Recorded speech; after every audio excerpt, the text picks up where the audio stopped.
Hello everyone. Hope you're all doing well. It's time for some more Ace Attorney trilogy.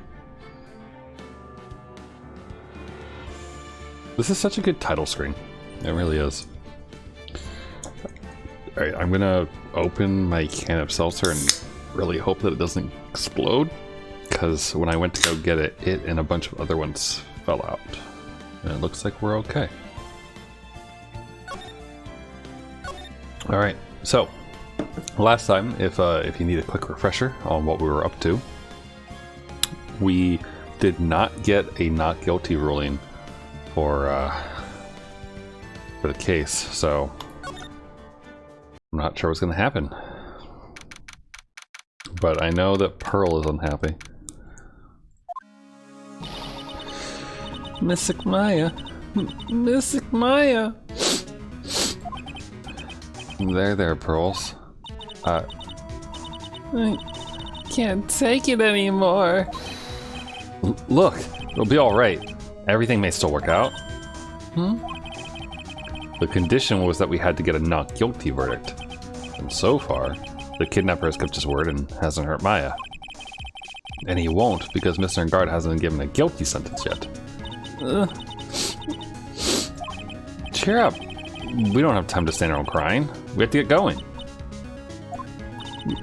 You're right. Mystic Maya is in much more pain than I am. Yes, that's right. So... Hey, you guys. Glad I caught you, pal. Mr. Scruffy Detective. Oh boy. Looks like Detective Gumshoe has been dubbed Mr. Scruffy Detective in Pearl's book now. It's just plain old Mr. Dick Gumshoe now, and I came to talk to you, pal. We're kind of busy right now. Okay, well, what's up, Gumshoe?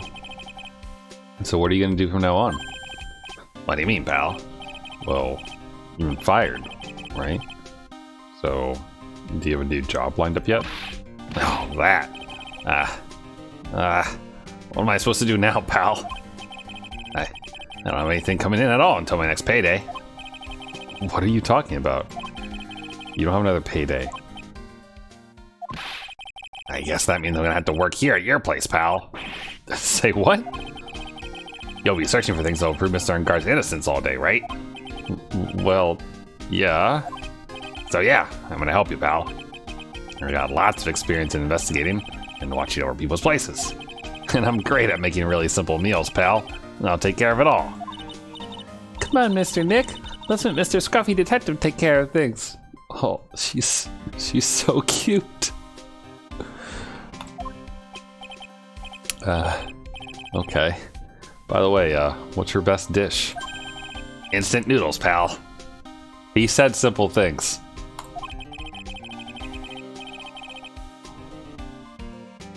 Why am I only surrounded by people who only eat cheap, unhealthy food? That was the first time I've ever seen Mr. Edgeworth act like that. Never thought he'd say something like, he didn't care if Miss Andrews killed herself. He said that? That's horrible. But because of him doing that, we got the truth finally. The truth.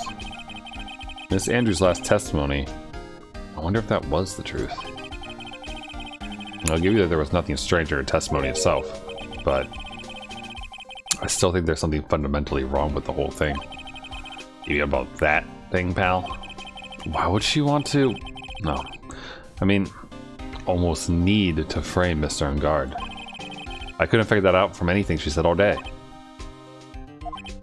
Then you're saying that testimony was a lie? Not a lie per se, it just feels like there's more here than meets the eye. Or that's what Edgeworth would like us to believe. That's such a dirty trick! Even that woman prosecutor is better than that! Wow. Wow. Francisca von Karma. Speaking of this von Karma, do you have any more information on her condition? Wasn't she shot this morning? Miss von Karma was shot today on the way to the trial by a pistol, pal. But she's gonna be fine, right? I mean, Edgeworth said she was in stable condition, but Well, she was shot in the shoulder, so she's okay and still hanging in there. They should be done taking the bullet out, so she's probably resting at the hospital. Which one? What? Are you get a visitor, pal? No. Well, I was kind of thinking about it. Hey, you bet she got a heart, don't you? She looks like she was being tortured to death not being able to go to the trial today. So maybe it'd be good for her if you went and let her whip you for a bit, pal. Let's go. Let's go. No. Oh, Pearls, no. Let's go let her whip us, Mr. Nick. No, I'm definitely not going. Oh, God. Let's see, the name of the hospital. Oh, yeah, the Hot Tea Clinic. Wait, I've been there, but that's the Quack, right? Yeah, the name sends a chill down my spine. That's so good. Hold on, Oh, Pearls.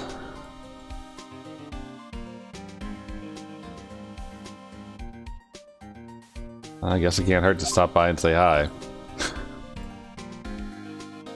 Alright, I think that's what we're doing next. Though I wonder, if Gumshoe's been fired, can he tell us about stuff now?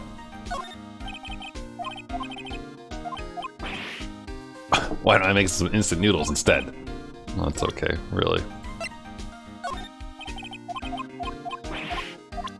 Here, I'm gonna show him everything and see if he has anything of note to say. My guess is not, but you never know. He might have something to say about something. Maybe. Oh, ooh. When I saw that button, I thought to myself, this is gonna prove Mr. Enguarde's guilty. It looks like there's a lot more to it than I thought, huh, pal? You're a pro. You should know better than to say something like that. Well, I'm not a cop anymore. Just a regular helper around the office now, so... I wonder if he misses working down the precinct.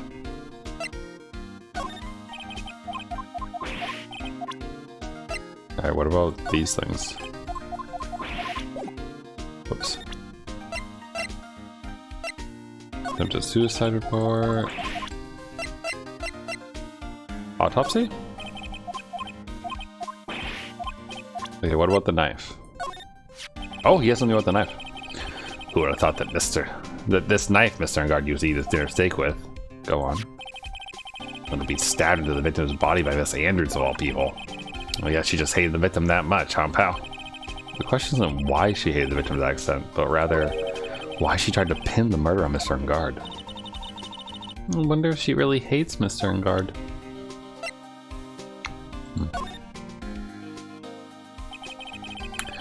So this nickel samurai was really Miss Andrews, huh? Yeah, this is either when she went to Mr. Enguarde's room to get the knife, or when she was done with the foul deed. But I guess we'll never know. I mean, she could tell us. Alright, let's go to the clinic. That seems like the next logical step.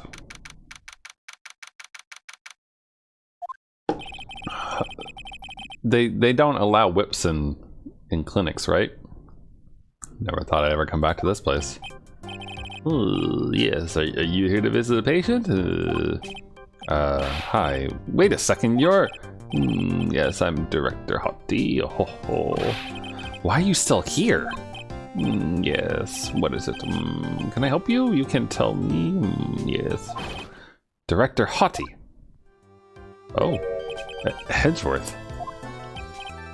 Yes, I'm Director Hottie. Ho, ho. Oh, you're the man this morning. Yes, what is it? Director Franziska. How is Franziska von Karma? You don't need to worry. Yes, she's in good hands. Because you see, I'm personally taking good care of her. Yes, see? That side glance. Yes, and that surgery, it went well. You have my gratitude. Looks like Edgeworth doesn't know about this director and his secret. She's so pitiful, absolutely terrified. Yes. But I understand. Yes, her opponent was a gun after all. Yes. And when I stuck about a real secret, like she would scream really loud. Yes.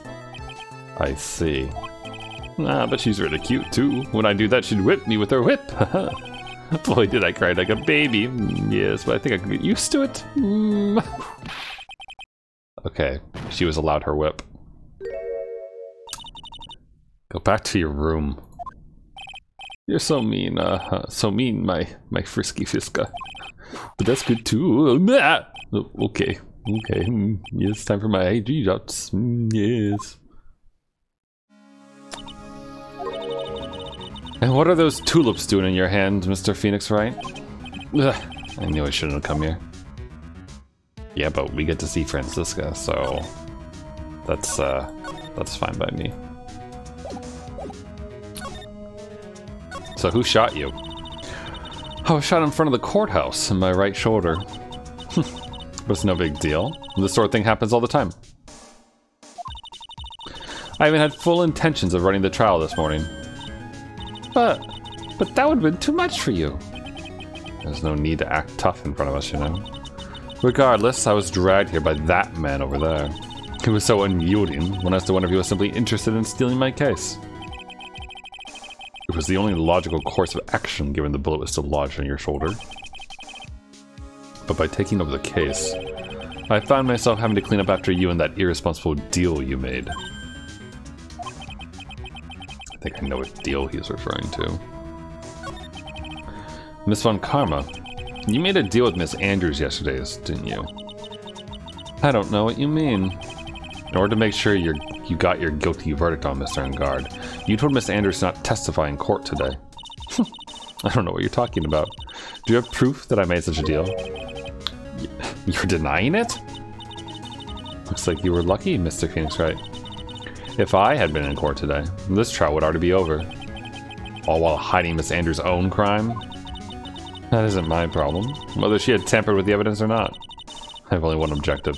To find Engard guilty of murder. The end justifies the means, Mr. Phoenix Wright. The end justifies the means. Miss Von Karma, Adrian Andrews believed you when you said, if you don't tell the truth of what really happened, then Engard will be found guilty.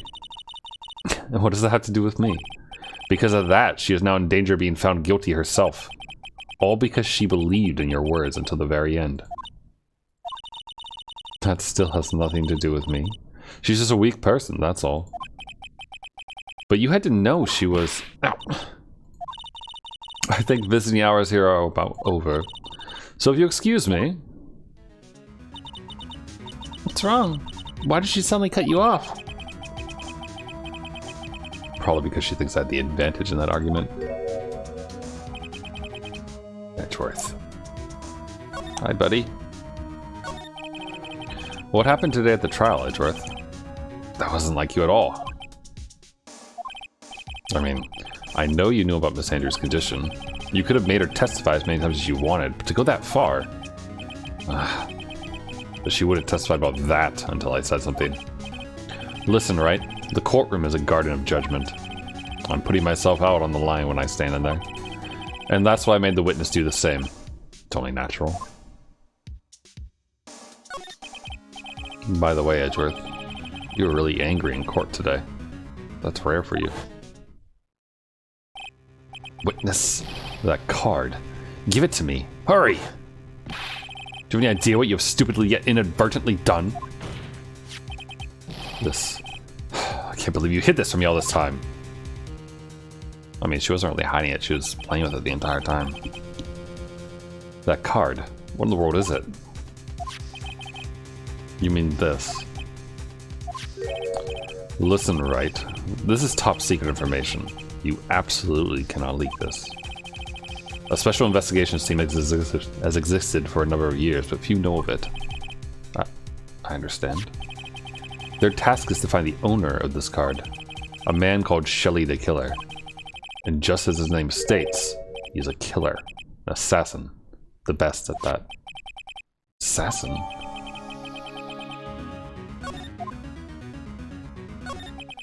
So who is this Shelly De Killer? Shelly De Killer? Shelly De Killer? Shelly De Killer? I don't know if there's what pun there is there, besides, I mean, De Killer. De Killer is the name of a long-standing line of assassins. Long-standing? The name first appeared about 100 years ago, I hear. Shelly is the professional name of the third heir to the De Killer name. So because his professional name is Shelly, he leaves cards with a shell on them? He has a habit of making sure to leave a card by the body of his victims. Why would he do something like that? We think it's part of his duty to his clients. His duty? If he leaves a card, then his clients can be assured it was he who killed the victim. It also serves as insurance against any charges being pushed onto his clients. Insurance is... Okay, so he killed... So then De Killer killed him. Which is why he said that he was the murderer when he talked to us on the phone, right? I see. De Killer values the trust between his clients and himself above all else. Seems that this is one honorable assassin with a moral conscience. I guess that even honorable assassins can exist. So you think this assassin, you think he's the one who did the killing in this case? It would appear that way. The discovery of the card basically confirms it, wouldn't you agree? Shelly De Killer, huh? Are we gonna tell him about it?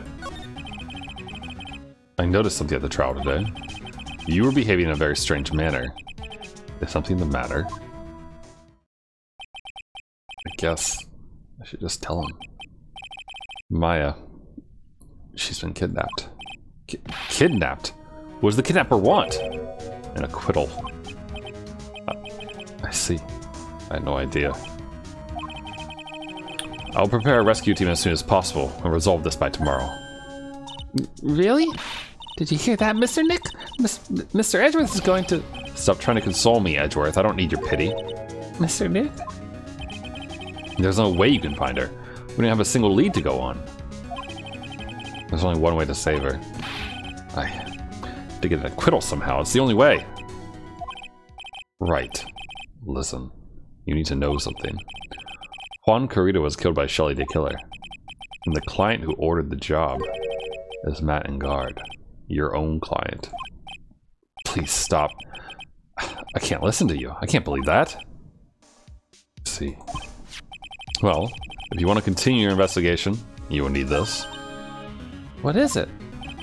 The hotel right now is restricted to police personnel only, as we're looking for any clues that might lead us to Shelly De Killer. But, if you take this with you to the hotel, sure they'll let you enter. That's handy. In any case, I must attend to the preparations for Maya's rescue team. We'll meet again, if anything should happen. Now if you'll excuse me. Mr. Nick? You think Mr. Engard hired an assassin? No way. I mean, doesn't have a psych lock. Yeah, I guess not. Maya. Please. All I ask is you make it home safe and sound.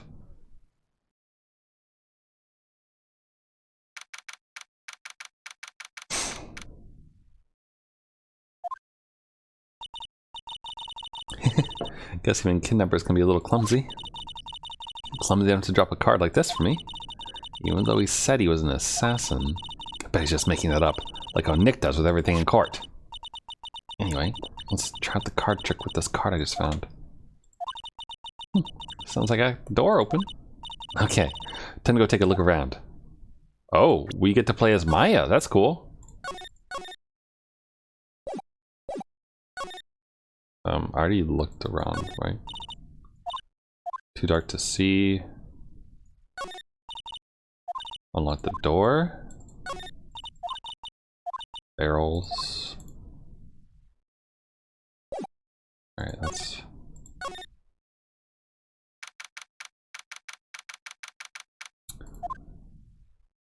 Oh, interesting.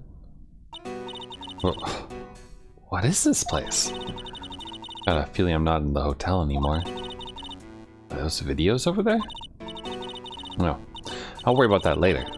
For now, I should be looking for clues. That way I can show them to Sis and maybe get out of here. The framed picture seen on this coffee table?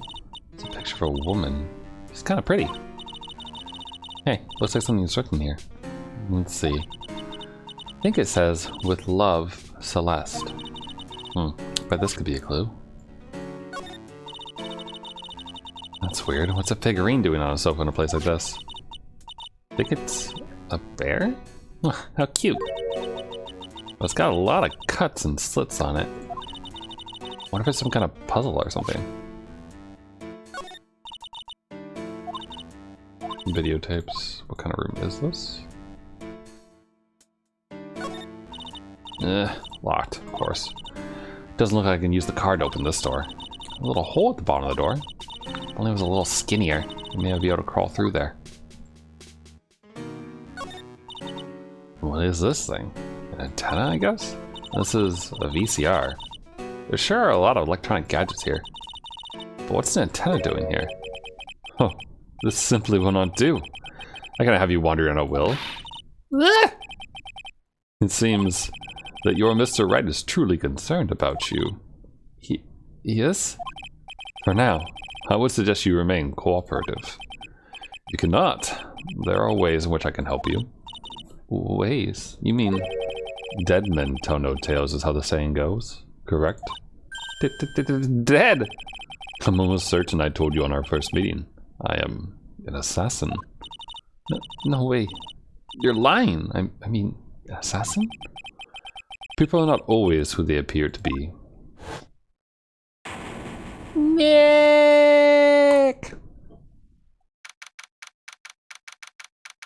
Celeste, a teddy bear, and antenna equipment. This Nick? Yes, Pearls? Got caught up in my thoughts about Maya's situation. Mr. Edgeworth has left, you know. I guess for now, I have no choice but to believe in Mr. Engard. I think I should listen to his story one more time. Alright, let's get going. Okay. Alright, let's head to the detention center then. Oh. Hey, buddy.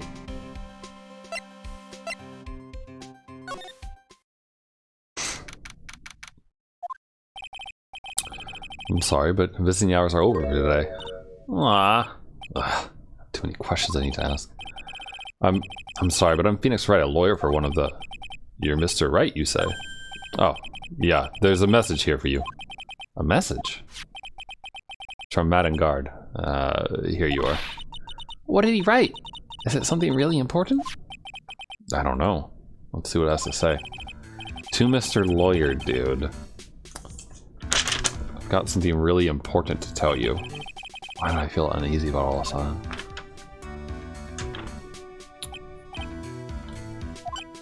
Oh, Mr. Wright. So actually, I have a favor to ask of you. I have this cat named Shu. I didn't put out a lot of food when I left the house, so he's probably pretty hungry. Think you could drop by my house and feed Shu for me, dude? My house is just a little ways down from the hotel, alright? There was a, the place where Maya is has a little door for pets. I wonder if the assassin is hanging out at Matt and Guard's house. This is terrible! Let's hurry! We have to feed his cat! I'm sure poor Shu's stomach is growling by now. Yeah, I guess. Client's request is a request. Guess I should go check up on his cat. I always have to check the guard. Catching a few Zeos while he's standing. That's a good way to spend free time. Wow. I think that's the first time we've ever seen him do something like that.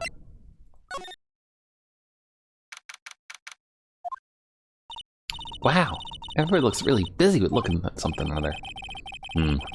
They're probably strengthening the evidence for tomorrow's trial. Hey, hurry up with that. Will ya? Pass that victims list around. You gotta be kidding. There's over 100 people on here. Mr. Nick? Is Mr. Engard really that big and bad of a criminal? Actually, Pearls. Never mind. Sounds like they're working on a different case. Well, we might as well say hi. Very well. Now, what do you want? Oh, he's interviewing.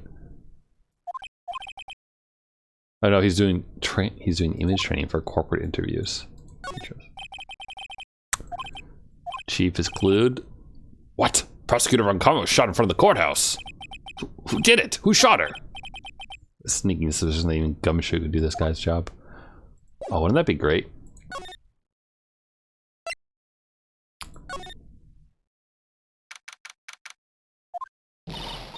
Alright, now, Mr. Nick, let's go look for clues. We have to for Mystic Maya's sake. You shall not pass. Oh, sorry.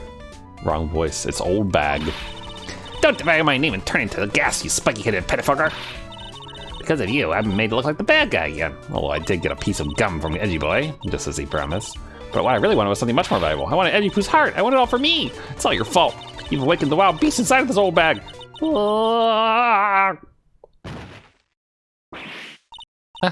Miss Old Bag. Keep your hands off me. This helmet is airtight. No air's getting in and no air's getting out. Then why do you keep putting it on? Don't think you can get me to move with silly questions.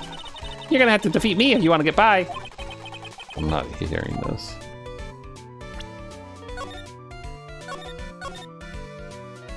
Oh, Old Bag. I only came here because I was thinking I could get here.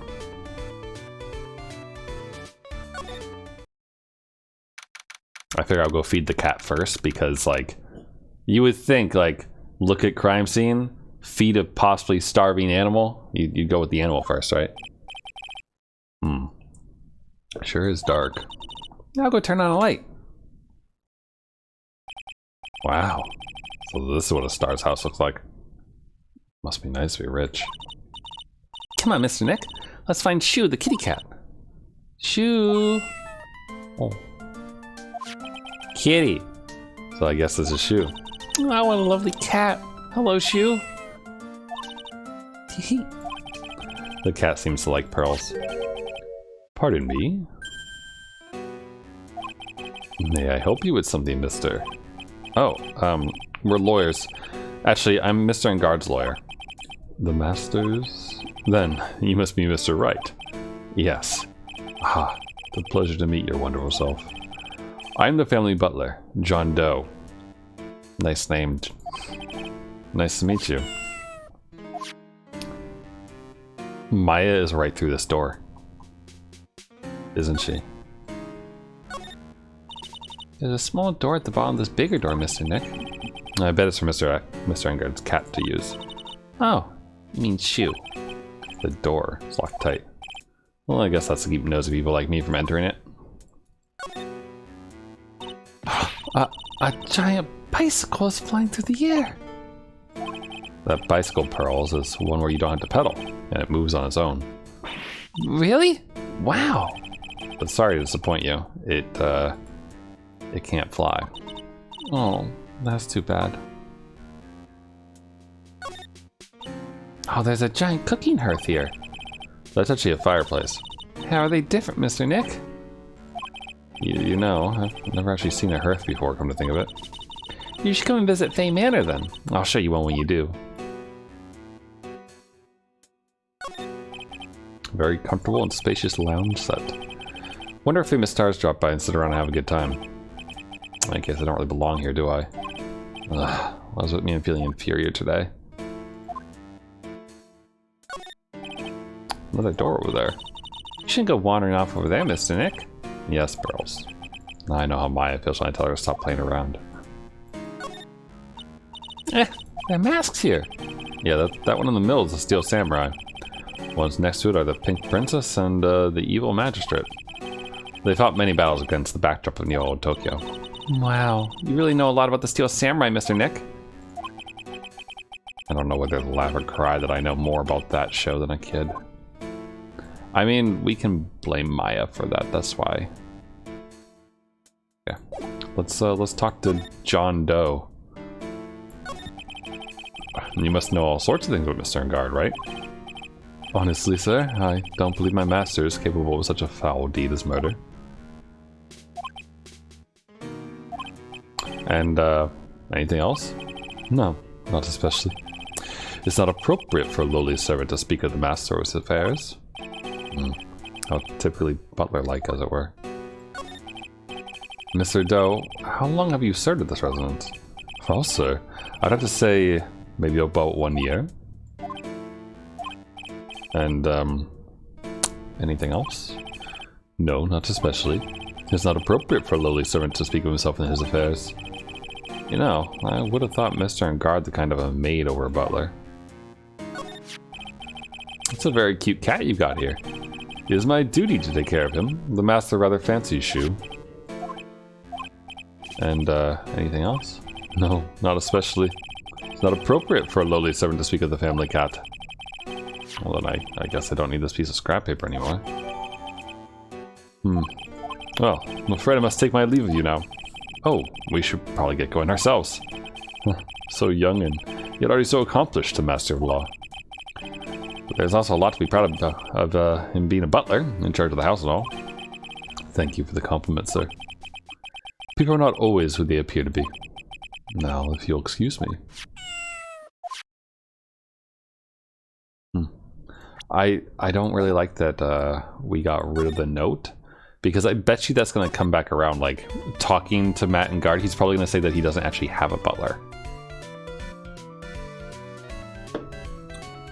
And remember, at the beginning of the case, we saw that butler here as well.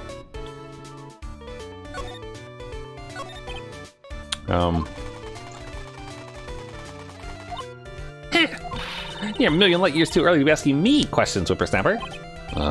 Looks like the only way I'm going to get any investigating done is the first do something with this kooky alien. Oh. In that case, let's give her Edgeworth's letter of introduction. Miss Oldbag, if you would look at... What? You want me to look at this worthless piece of... Oh, edgy poo. Oh, is that her perfume? Pheromone d'amour I smell? Ooh. Let's see here. Would you please allow this unsophisticated young person to conduct his investigation? Oh, yours truly, Miles Edgeworth. Yours truly? That man's good at flattery. Fine, but only because Edgy Poo said so. You understand? I just thought it was something I had to do. Remember, no messing around. You do anything bad and I won't let you off the hook. Oh, wait, we can't talk to her anymore? Looks like she has strong feelings for Mr. Edgeworth. That may be, but you know nothing's gonna come of it. Oh, that's so mean, Mr. Nick. Feelings are meant to be told and shared. Every time we talk about love, I always end up with a handprint on my face somehow. Anyway, let's continue our investigation. Okay. Oh, we can keep talking to her, okay. Oh, what now? One little thing, before I forget. You can't go to Dengar's room today. Why? The police's main investigation team is going to be in there all day, you hear? Wonder if they're the team in charge of investigating De Killer. So don't go in there. Set one foot in there and you'll face the wrath of Wendy Oldbag. Alright. Is there anything to see in here? I guess this is new. This isn't what we saw before. It was really the victim, Juan Carita, trying to disclose something about Mr. Engard. But they're both heroes. Why don't they do something so unheroic? They may look like heroes on the outside, but on the inside, they're only human. Cameras was belonging to the press that came to cover the covers. I wonder if they caught anything. They're all basically doing the same thing, staring at the empty stage. Okay. There's a chandelier. Or a grand staircase, I guess. Excuse me, sorry. I have a habit of like leaning down onto the right mouse button. I don't think that was important, although, well, let's, where should we go looking? The hall, I guess? We might as well just go to every room we can. Looks like we're the only ones here. And yet, the hotel seems so busy somehow. Probably because the police team is scouring for clues about De Killer. There's really nothing... There's not a lot here. I haven't cleaned up all the food yet. Sad feeling hanging in the air now that the party's over. I want to eat a meal with Mystic Maya again. Yeah, me too. Whenever I watch Mystic Maya eat like she does, it makes me happy about eating, and then I can eat a lot too. Well then. How about after we wrap up this case, we all go out for a huge 20-course feast? Okay, let's work really hard then. Oh wait, no, stop. There was something to this. Sure is one luxurious hotel. Almost to the point of gaudy.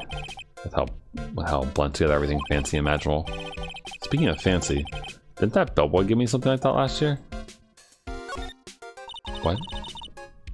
That's such a beautiful sight. The chandelier? Yes, I can't believe it. I can't believe that such a terrible murder happened under such beautiful lights. It's shocking. Oh. Oh, I bet you we're gonna run into Lotta like snooping around trying to get more photos or something. Oh. Hey, city boy. Lotta, you're still here. Of course. An investigative photographer eats the stars on her ability to snap up the scoop, yeah? And this hotel just has that aura of mystery. You know, like something's always about to happen. But, do you have a camera? Crack given. A photographer's gotta have cameras out the ears like corn to be a real pro, you know? So I'm hanging around here. Speaking of cameras and feeding the mouth, do you have mine, you bread thief? Why can't you drop that thief thing already?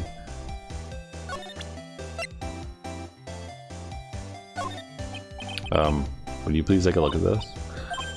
What? A steaming hand towel? Need one for my eyes. Today just ain't a good day for my eyes to be looking at stuff. How convenient. Oh. Okay, I guess that's just evidence we don't actually have it. Let's talk to her a bit. I want to ask you about the night of the murder. What? You're really gonna shell out the bucks for the info I got? Lotta, you were loitering in this hallway the night of the murder, were you not? Well, kinda, but brace yourself, Phoenix, here it comes. I didn't exactly hang around here the entire time, you know? Followed a few stars around, got a few autographs, shook a few hands, had a soda pop with a few of them too. But she wasn't here the entire time that night. The security lady also wasn't in this hallway the whole time either. Guess this means there's no one who can tell us who came and went that night. So, about the note that was inside your camera case. Huh, that data I wrote? Yeah. Can I believe what you've written? You mean the stuff about Engard shoving his manager lady on a corridor? Yeah. Ha. Well, I reckon you best not be believing that. What? Look, I sort of wrote that on a whim, you know? Writing whatever came to mind. Whatever came to mind? Yeah, when you get down to it, it's just a lot of random bull dooders. Dooders?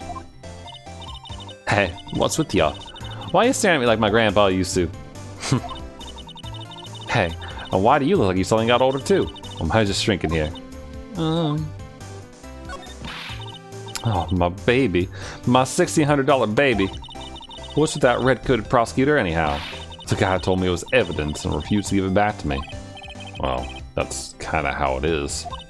Hey, you're that redcoat's friend, ain't you? So put in a few good words for me and get me back my camera. You want me to do what? Listen, nag the guy real good for about 5 hours and I guarantee he'll give it back. Why don't you do your own dirty work? Well, I reckon it's time for me to get going. Tabloid photographer without a camera is just a tabloid, huh? Yeah, I guess so. Keep yourself together out there, you hear? I'm coming to see you in court tomorrow. Hey, Tech Robo. You were watching some YouTube? The meme ones, I imagine? I feel like those are the only videos on my channel that get that get a good amount of views. Though a few people watch the VODs. Okay, I'll see you then. And you too there, you little long. Keep up the good work, okay? Okay. Don't be picky about your food now. Okay. And make sure you do all your homework, you hear? Okay. And if you happen to find yourself a camera, make sure you bring it right to me. Would you please just leave already? Lotta is fun. He's silly. Makes me feel a little bit sad though, because this Thanksgiving I didn't get down to Georgia to visit one of my sisters. So I didn't get to listen to fun southern accents. Sorry, the water just went the other way.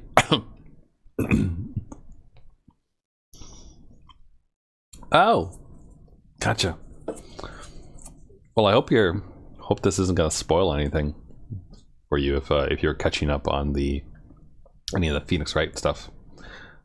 Though Unmetal isn't out yet today, so no worry, Tech Robo. I appreciate you still stopping by though. So enjoy the VOD, and I hope your internet starts working a little bit better.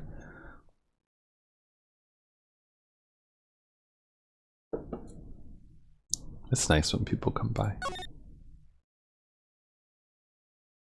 Weird teddy bears again. The stuffed bears. The stuffed bears kind of connect to John Doe.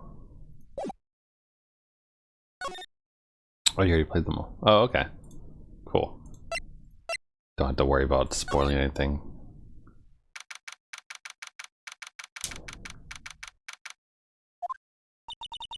Ooh. Oh. Oh. Mr. Nick? What is that otherworldly, ghastly moaning? I hate evil ghosts. Hey, Drake Spartan. How's it going? I don't think it's a ghost. Maybe it's a demon. Excuse me? What are you calling a demon, brat? What? Zoinks! It's the alien. I think about manga when you swing by. This weekend I finished Call of the Night, as well as the like super straightforward boyfriend-girlfriend pair. I forget the exact Japanese name of it. And then today I was reading more of what's the name of it? The Teasing Master, but like the one where they're actually adults and they have a kid. Read like chapters 150 to 170. Who are you calling an alien? I love this little noise. Oh, it's just you, Miss Holdbag. What are you doing here? What is wrong with youngins today? I came down here to pay my respect to poor Juan. You're disturbing me. Has anything changed? I just wanna... Oh, look. Look, there's these weird things again. Bottles tomato juice. Wonder if the stars don't look down and say, "John, they're only eating a meal like this." Interesting. Cosmetic. Less shards from the vase Miss Andrews knocked over. Yeah, it's like I vaguely remember it's like Do Chokyu something something. Kanajo X Karashi something, or Karashi X Kanajo. Tomato juice. We've already got all this stuff, right? So the Nico Samurai's costume was there? Yeah. Can't believe Mr. Kurita went so far just to say bad things about Mr. Engard. Well, it was a press conference, so he had to go in costume. But weren't Mr. Engard and Mr. Kurita friends? They weren't friends. They couldn't be friends because they were rivals. So a rival is someone who's a strong enemy? Oh, Pearls is really fired up over this. I don't have an answer for her. I mean, you can be friends with a rival, right?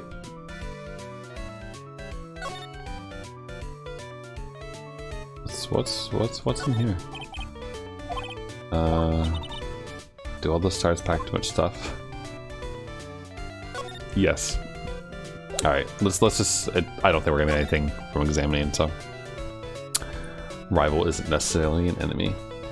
Yeah, sometimes it's a battle crazed lady who wants to play Pokemon all the time.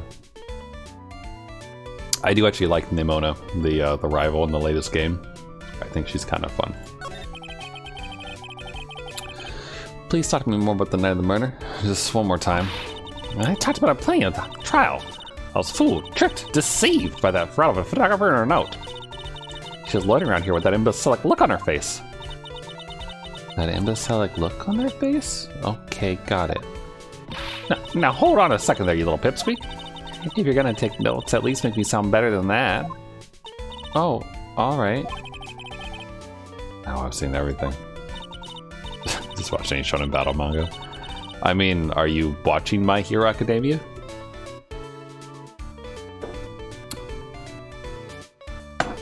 Ugh. We have insane mind battles in the most recent episode. But you know, I was working that night too, doing my job, minding my own business. So it's like I had time to waste standing around here all night. I was wondering if you could tell me a bit more about Mr. Karita. He was the most popular star, you know, especially where it counts in my book. She just means looks, right? But I heard that he was lagging behind in the polls against Mr. Guard. Yeah, well, that's just a recent thing. Bad luck and all that, you know. But he was gonna become an even bigger star than he used to be. Look, just look at this mountain of presents. To show the mountain of feelings all his fans had for him. Yeah, the mountain is pretty big. It's like nothing to shake a stick at. Mr. Nick? What is it, Pearls?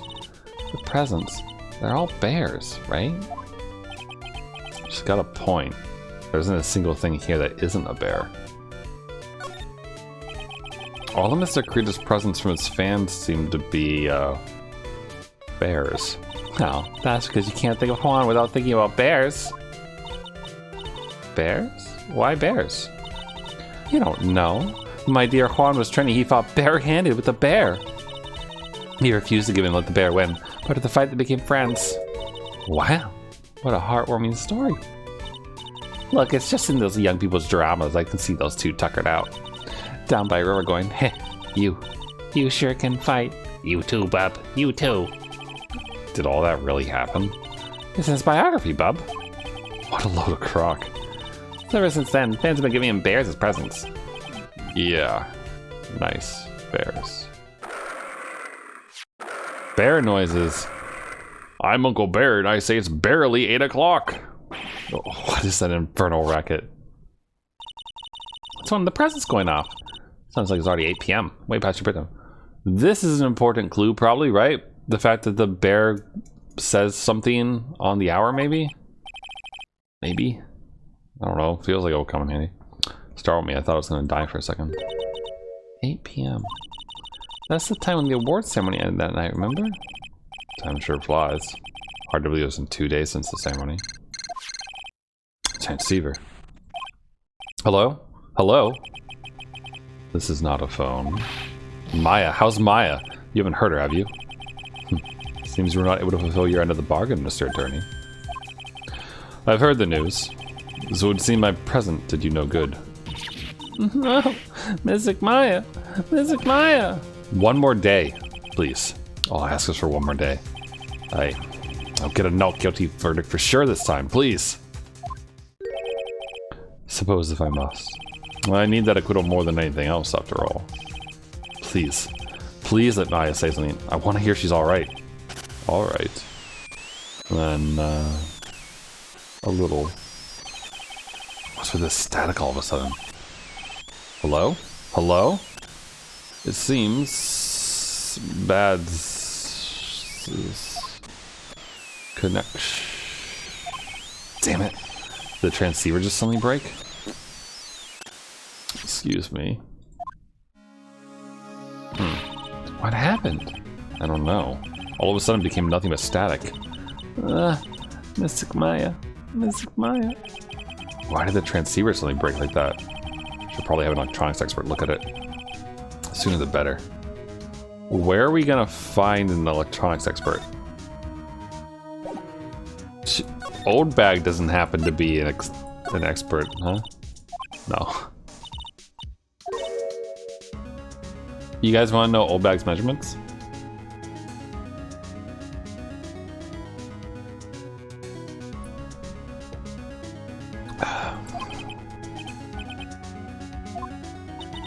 She really doesn't like you, does she, Nick? I know, I know.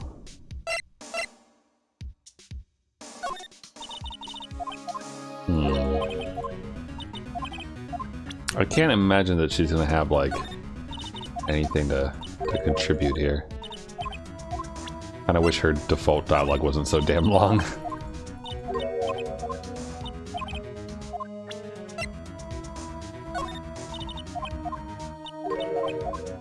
Strangling's no good. You want this button? No. Alright, well, electronics expert. Maybe the police station could possibly have one of those.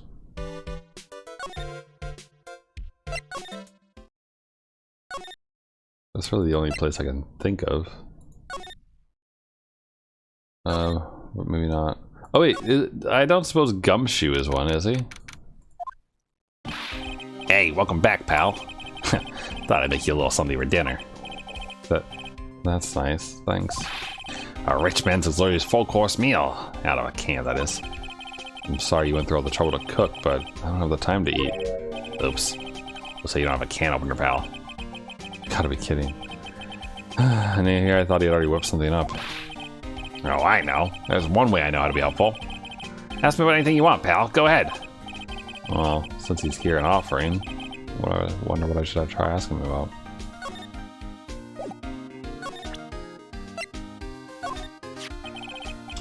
The transceiver? Oh, Mr. Nick, just Mr. Scruffy Detective about that thing. What thing? Oh yeah, this thing just up and broke all of a sudden. It broke, pal? When I was talking to the kidnapper, it just suddenly broke into static. Look, it sounded like this. I don't hear any static, pal. Huh? Maybe it fixed itself? That's strange. Sure was making a loud static noise. Maybe. Maybe what? Maybe it was electromagnetic interference. Electromagnetic interference?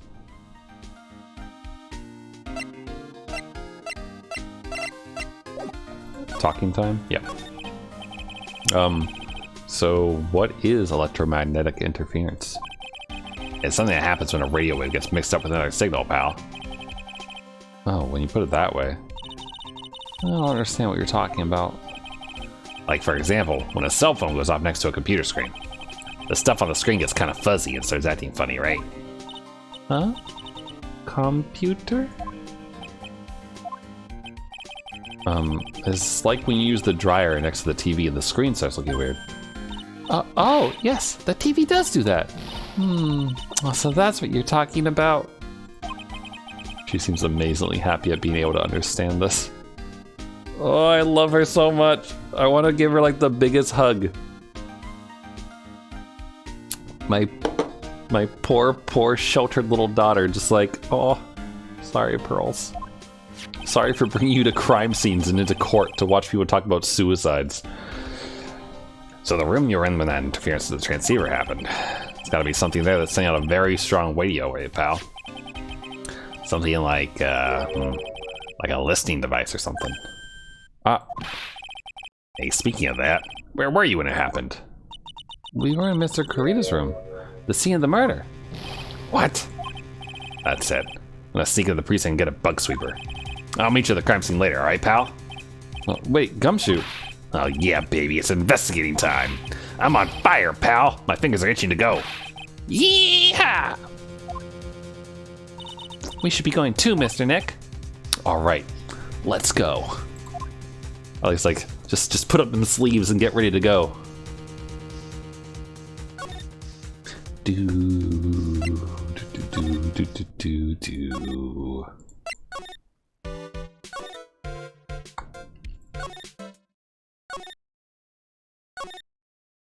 All right. Get the bug sweeper, Gumshoe. Hey, you're finally here, pal. Sorry to keep you waiting. Do you have the bug sweeper? Well, you see, I got busted trying to sneak in, pal. And suddenly I'm staring at the precinct doors. From the outside, I mean. So, yeah, I couldn't get one of the police bug sweepers. What do you mean you couldn't get one? We need that item. Hey, calm down, pal.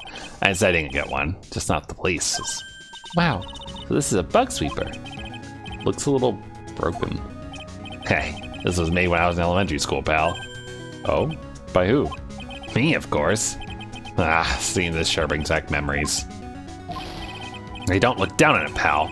Sure, it looks a little beat up, but I put my heart and soul into building this puppy here. Your heart and soul? It'll work. Trust me, pal. It'll do the job.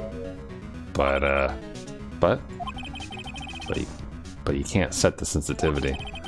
So it's gonna beep at anything that gives off electromagnetic waves. But isn't it better that way? Well, anyway, since I brought it all this way, might as well give it a whirl, right, pal? Okay, getting that sinking feeling again. Okay, now I'll tell you how to use this baby. There's a listening device or some other sort of bug hidden in this room, pal.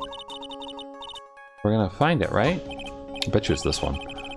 Right, now first let's turn the sweeper on. Next, move the sweeper around to give the room a real thorough look-see, pal. The sweeper will let you know how strong of a signal is picking up, so keep an eye on it. Once you find something that's giving off a lot of radio waves, press enter to lock onto it. A lot of things here that's going to give off radio waves. So let's take a good look at anything and everything that seems suspicious, okay, pal? Alright, I'm going to stand outside and keep an eye out. Give me a yell if you find the bug, got it, pal?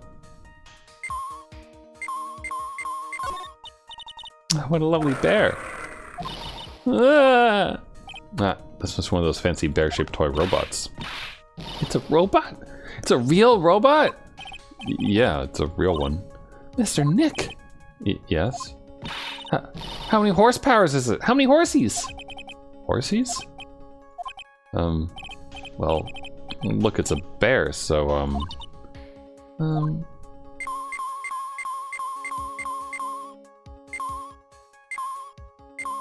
ooh. Lamp check, listening device, nope. There are a lot of lamps in this room, aren't there, Mr. Nick? Yeah, they're all on. Shouldn't do that, Mr. Nick. Don't you know that's wasteful? Yeah, I'll be more conscientious from now on, sorry. Well, the TV is just gonna be a TV, right? Looks like the TV was left on. It's now showing an old samurai movie. Every time I watch one of those old movies, I always think, wow, these Japanese stars are really good at English. Yeah. When I grow up, I want to study Japanese. Me too, Pearl. I actually got this in the mail today. Look, it's studying Japanese, or well, specifically it's kanji.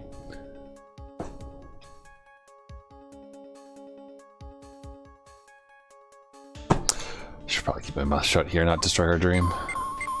What about the juice? No. I mean, all the lamps. Okay, it's probably not going to be a lamp in that case. Oh, there's a walkie-talkie. Oh, you know the Japanese from Zero series? Cell phone? What? Don't tell me you don't know what a cell phone is. I'm sorry, never seen one before. No, she meant that my cell phone couldn't get any reception while I was staying in Terrain Village. And Pearls has never lived outside that village, so... Well, I guess I can't say it's impossible to live without one. The radio is on and playing something. Oh, it's Kid's Questions Corner! Professor, why is the Earth round? Yes, why is it, Mr. Nick? Why don't you listen to the radio program a little more, Pearls? The P's are giving off electromagnetic waves. There's a watch, shaver, a calculator. You have 1 through D, and then now they need to redo the entire series. I never bothered picking up number 4. Wait, they said they had to redo the entire series? Why? Did they say? And calculator, it says 50. Maybe he was calculating his allowance? A whole 50 cents. Maybe if he was a spirit medium. Aw. The rice cooker. Oh, sorry, it's a bread cooker. Oh, there's a really delicious loaf of bread in here. Looks like it's been on keep warm all this time since the murder. Well, Mr. Scruffy Detective always says, gotta keep the trail and the crime scene warm. I think the keep warm in this case is a little more metaphorical. That bread is probably getting a little stale. What about the fish thing? What's this? So it's like a hot water pot, but it's kind of like a hot water pot. So hot water coffee comes out.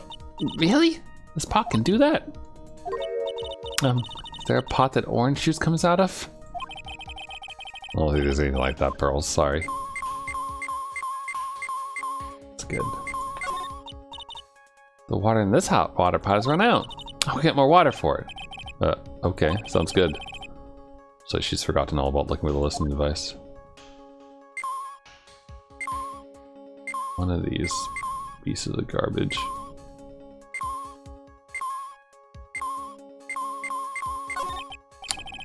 Some lesson issues of the 3rd or 4th book and things they need I haven't been taught the first 2 books. Oh. Gotcha. What you're saying is that they didn't expect the books to be that successful and they didn't make like an outline maybe or something? I feel like when you make a series of books for that kind of thing, like you must have to like plan ahead pretty far to like know what you're gonna do next. That looks like an alarm clock. What's wrong? Why do you look troubled? Just can't imagine the listening device being inside this alarm clock. Just sort of reminded me of something that happened a long time ago. Oh. Well, anyway, it looks like the listening device isn't in here. What with this camera? It's a small video camera. No listening device in this gizmo. We're just trying to make everything smaller and smaller lately, aren't they, Mr. Nick? That's what it seems like. But I want to grow bigger and bigger. Well, eating only vegetables isn't going to help you there. You have to eat meat too. I don't know. No listening device in the notebook computer. What's a notebook computer? Do you know what a notebook is?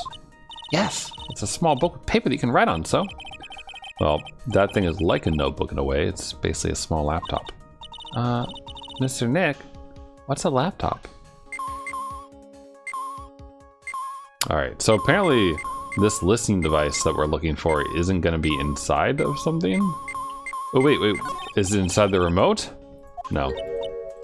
So I was thinking, what if a TV remote works on other things? Like, can I make you change your expressions like TV channels? Zap! Hey. But if I could, the people I would get the old mute button to. I don't think it's gonna work on me. Why don't we try it on Maya tomorrow, okay? Okay.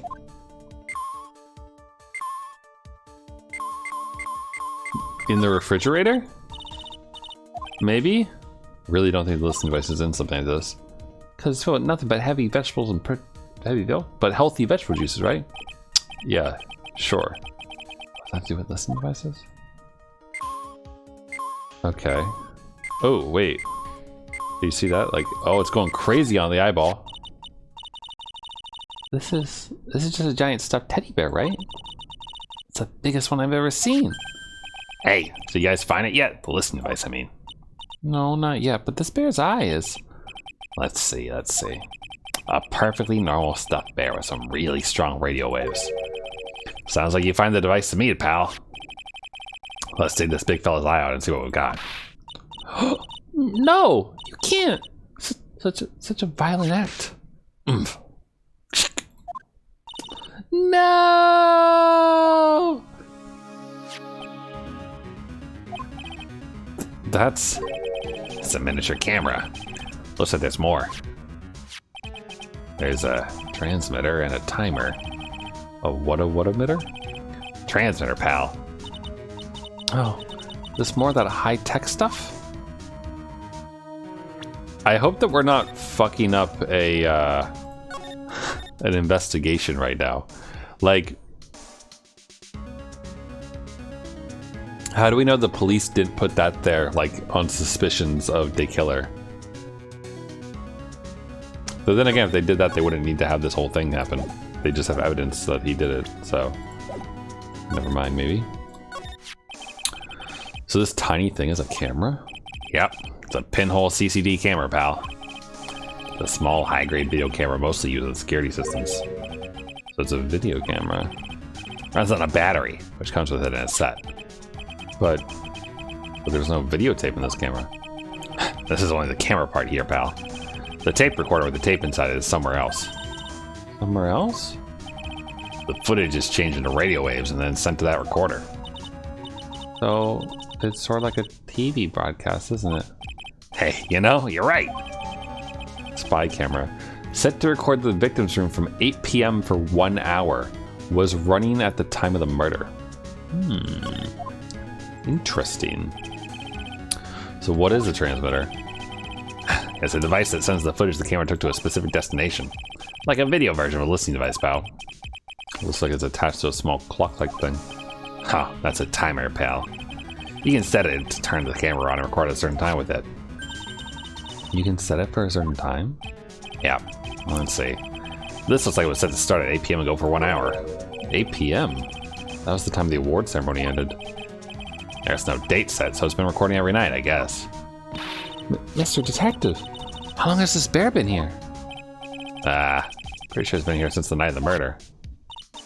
Then maybe. Maybe this camera caught the murder on tape. What? Yeah, think about the angle the bear is at. It's bound to have had a clear shot of the whole crime, pal. This seems good. There was a camera in this bear's eye. It was disguised as a present. I'm sure it was here on the night of the murder, pal. It's pretty big, so it stands out pretty well in my mind. But who gave Mr. Kurita this present? I don't know, pal. But this means that someone out there got a video of what happened here that night. Is there any way we can find out who that person is? It's impossible, pal. Radio waves can be sent almost anywhere, so there's no real way to find out. Oh. Is there really no way to find out? I got it. What? Hey, pal, let me borrow this mini camera for a bit. What are you gonna do? I'm gonna go around to the electronic shop and see if I can find out who bought this. But that's impossible. I mean, it's already 9 p.m. Leave it to me. Even if I have to search all night, I'll find your man, pal. Okay. Oh yeah, baby, it's investigating time. I'm on fire, pal. My fingers are itching to go. And off he goes. He's gone. Yeah. But Mr. Scruffy Detective sure is a nice man. He's pushing himself so hard, all for Mystic Maya's sake. It's a mystery how you always manage to do things in the most inefficient ways. Right. Ugh. You have to excuse me. I heard your conversation just now. Edgeworth, what are you doing here? A rescue team has been created and deployed. Can't say I'm optimistic. But we have to move forward, one step at a time. I see. Thanks. Don't thank me yet. We still have to find her. So there's a spy camera hidden inside this stuffed animal, huh? You are one lucky man, right? Do you know this stuffed bear, little girl? I have no idea. Of course not. The maker of this bear is a very expensive luxury brand from overseas. Completely handmade, and only a small number of these are exported here. What? The camera and transmitter that Scatterbrain Detective took with him are dead ends. Things like those can be bought anywhere. However, this bear is different. By tracking how it got into this country, this bear can tell us who the buyer is. Can you really do that? Mr. Nick, can you really? Well, I guess so.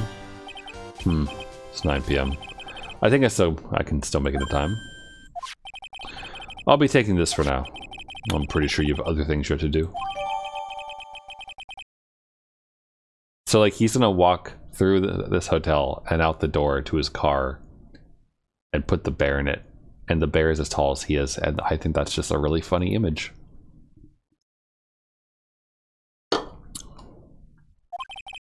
See you soon, Wright. Wait! What? Why are you doing this? I have no interest in explaining myself to someone who cannot comprehend. But besides that, Wright, until court reconvenes tomorrow, you should concern yourself with this question. Who was the person that murdered Juan Kurita? The real killer. Do you really still think it was Adrian Andrews? To be honest, I don't know anymore. Still have a little time left. Find the truth, right? Everything begins with the truth. Did I catch Bon Yanchagal again? Did a new chapter come out? To get my manga reader loading in the background here. Kidnapper whose sole condition is acquittal from Mr. On Guard. And this card, Shelly De Killer. Maya. The only way I can save you now is to find all the answers to this case tonight. To understand what your real intentions are, Edgeworth. But as you said, all I can do for now is find out the truth. To be continued. Sorry, this thing's taking forever. No, apparently. Wait, am I up to date? Actually, hold on. Let's see. 137 was the last one I read, I think. So I didn't realize that 138 had come out yet. So I am not caught up to date yet, but I'm going to trigger a download. Do do do do do do.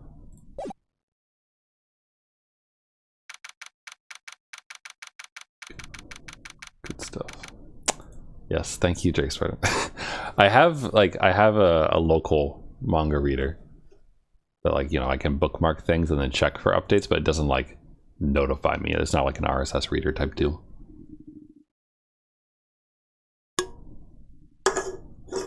I might have to go get more water at some point. I don't know if we're gonna finish this case tonight, honestly. Like, kind of depends on how long the second part of the investigation is. It's past 9 p.m. already, isn't it? I wonder if Mr. Edgeworth has already found Mystic Maya. These things take time. I'd say probably not. The police are professionals, Pearls. They'll find her, so don't you worry. And if we can win a not guilty verdict tomorrow, then everything will be okay. You're right. Oh, poor Pearls.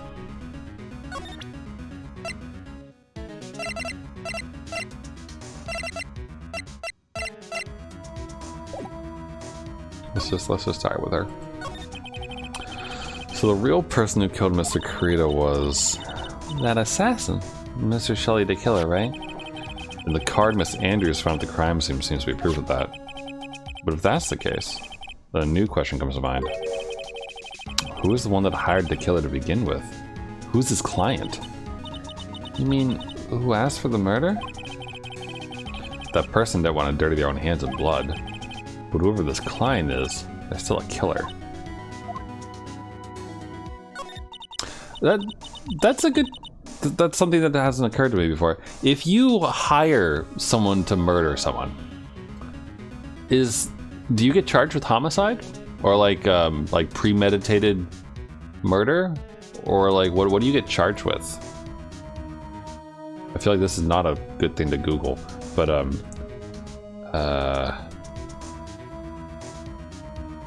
homicide charge for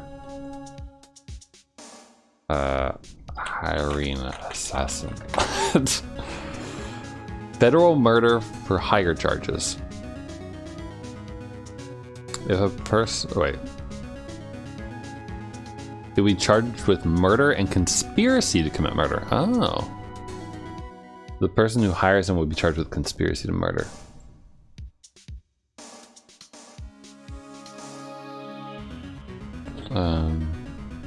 Both, apparently. Groom hires hitman to kill bride. How many crimes can be charged and what is the likely outcome? The first crime is conspiracy to commit murder. Whenever two or more people join together to commit a crime, they join together as a crime of its own, usually felony.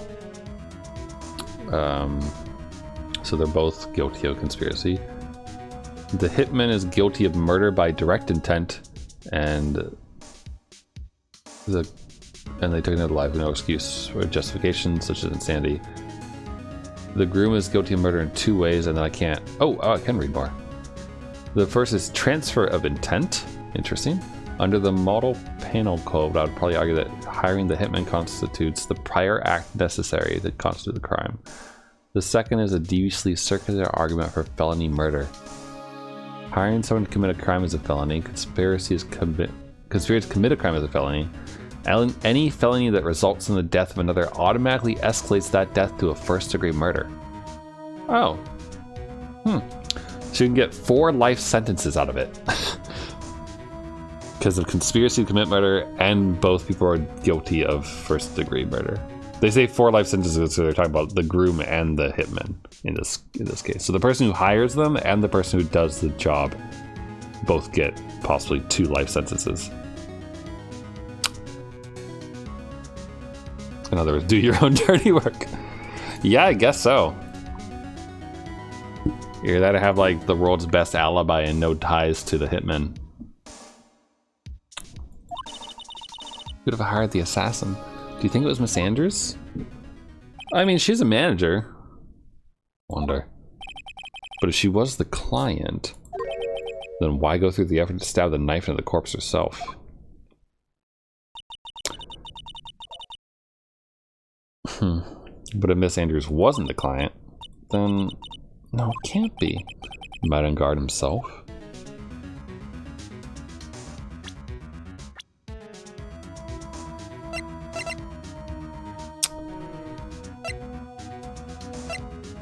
What if what if it was Celeste? Wait a minute. Whoa. Celeste. John Doe. The assassin had a picture of Celeste on his desk. Interesting connection. And she killed herself. So that ties the three of them together, actually. Interesting.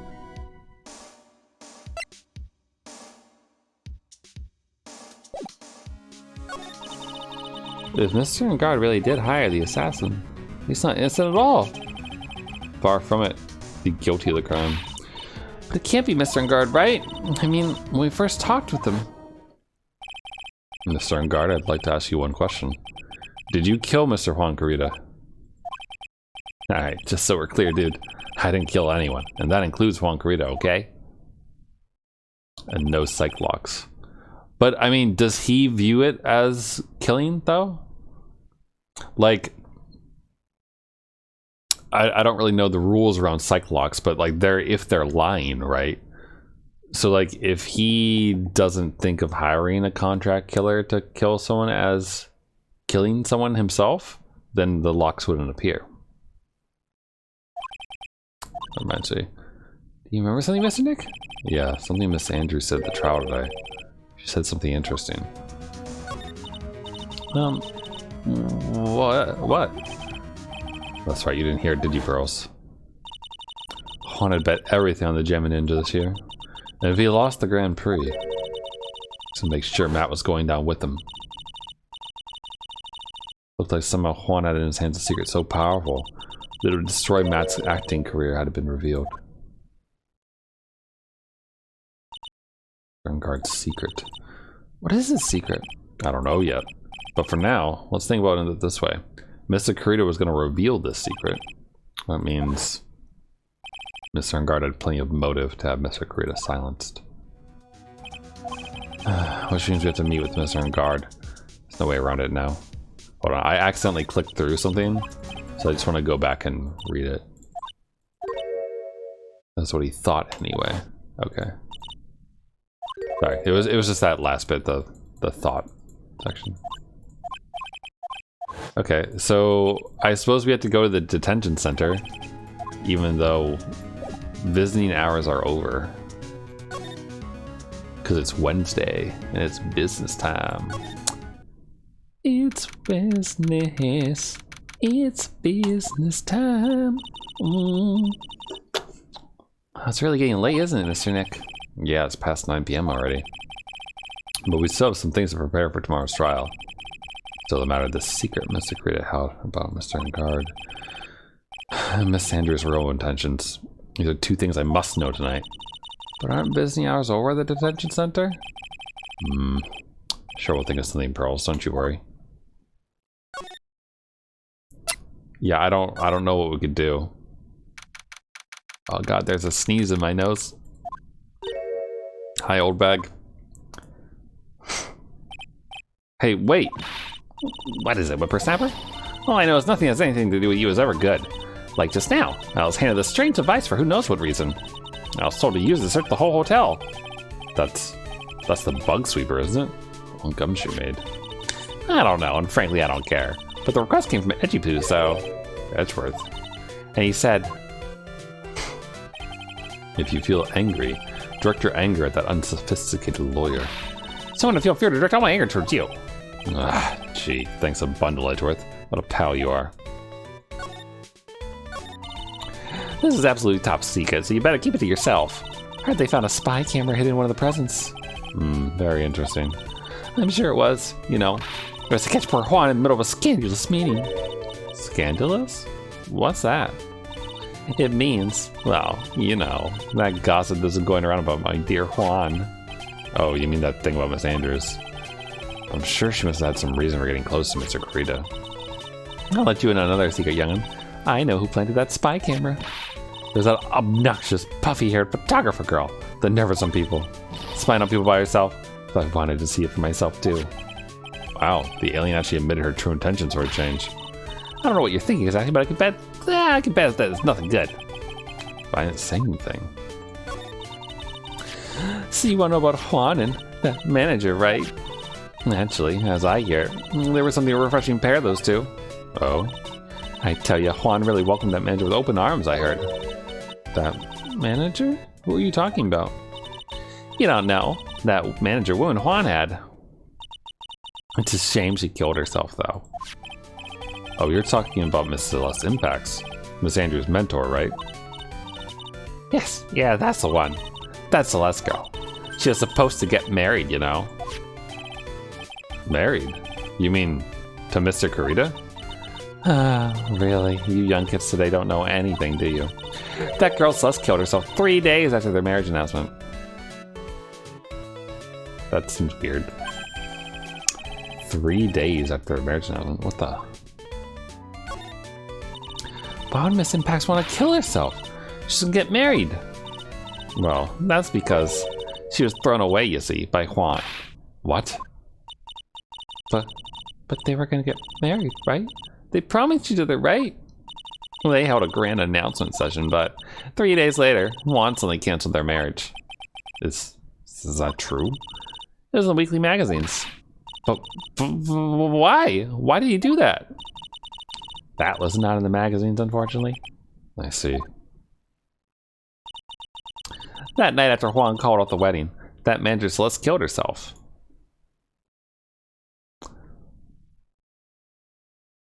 I don't, oh wait, never mind. I deleted them. I had a folder in my pictures, and I was going through and deleting a bunch of stuff the other day, so that's why it's kind of top of mind now. But I had a folder that I had to share with my friend who had me play Doki Doki Literature Club before. That was just a bunch of Sayori memes. I was gonna pull one out, but I don't think I have any. Or at least I don't have any that are like explicitly suicidal in that way. Though I do have this one, which is pretty good.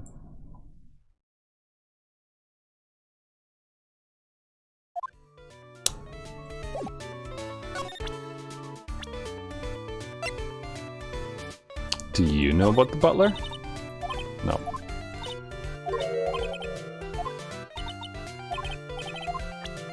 How about Celeste? No? You gonna tell me anything about any of these people?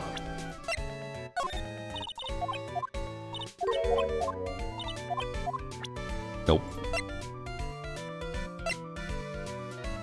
Yeah. Alright, well,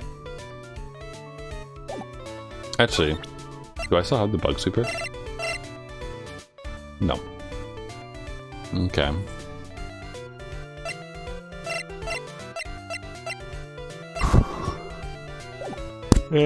Never mind. Sorry for hitting the mic there. I don't think there's anything to show her. On that night, there must have been at least a few hundred people here. Guess the police are done with their questioning and investigating. Looks like things here in the lobby have finally calmed down. Criminal Affairs Department living room. Ooh, there's something going on here. Looks like no one's around. What happened to that person with the stuffed teddy face? She must be that butler with the stitches in his face. Choo! Kitty. Oh, there you are. Guess you're still awake, huh, Shoo? Come on, let's play. I wonder if that butler, Mr. Doe, is already asleep or not.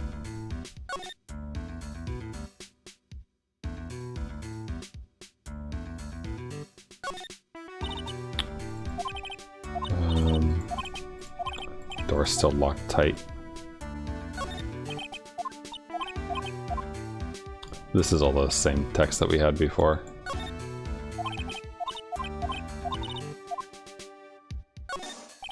Alright, well, I mean, if there's nothing here, then there's nothing here. Oops, stop. Alright. I figured it was worth just checking it, you know, for fun. Criminal affairs? Is there anyone here who can help me? Feels sort of tense in here, doesn't it, Mr. Nick? Yeah, it does. Wonder if something happened. You're Mr. Engar's lawyers, right? Yes, sir. Oh, we finally found just the person we've been looking for. A real decisive witness. A decisive witness? You mean for the Engard case? We're doing the witness's statement right now. Gotta hand it to Mr. Edgeworth. What's Edgeworth up to now? Who is this witness? I think you know this person quite well, Mr. Lawyer. Mr. Nick? You're doing the kidnapper's demand. Now this, I can't see any way to win here. Oh yeah. Mr. Edgeworth wanted me to tell you something. He did? Even though visiting hours are long over at the detention center, he wanted me to grant you special permission. So there you go. What? I've already called them, so they know. Go on. Go talk to your heart's content. Thank you very much. This is such good news, Mr. Nick. Go talk to your heart's content. Sounds like the police are pretty sure they have tomorrow's trial in the bag. Hey, I'll take it. I'll take it, dang it. Sure, they must have transferred Miss Andrews in here by now. So that means that both Mr. Engard and Miss Andrews on this detention center. Ooh, do I get, like, options to choose who to talk to? Now then, whose story do I want to hear? Matt's first. I really want to ask him about the butler. Dude, it's Mr. Wright. Can you get me off the hook tomorrow? I'm counting on you. I hope so too. Edgeworth just dropped a bombshell on me by saying that Juan Carrito was killed by an assassin. And the assassin's client is this man, Matt Engard. What's wrong? Mr. Engard, there's something I must know with 100% certainty. You seem kind of different. Totally not like your usual lawyer dude self. I gotta know, is this actually your butler? About this person. He's your butler, Mr. Doe, right? We met him at your mansion. Oh. Yes, that's right. He's a pretty cool dude who can do lots of things. Takes real good care of me. Interesting.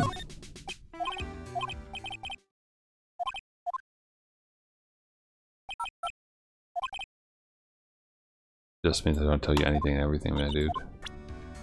Interesting. I don't get it. Why would she want to frame me? I mean, I've never done anything to her, dude. Mr. Engard sounds pretty sincere and he seems trustworthy. To find out what Miss Andrews' real intentions are. I don't think there's anything else there. Kind of scared to show him this card. What's wrong, dude? Oh, about this picture card. You ever seen this before? Nope, never saw it before in my life, dude. Don't think he's lying, or is he? Again, he looked like he gasped just now. You haven't seen things?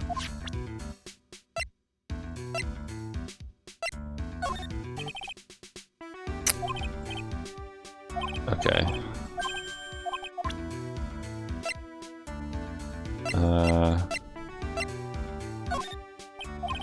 Mr. Engard. Okay.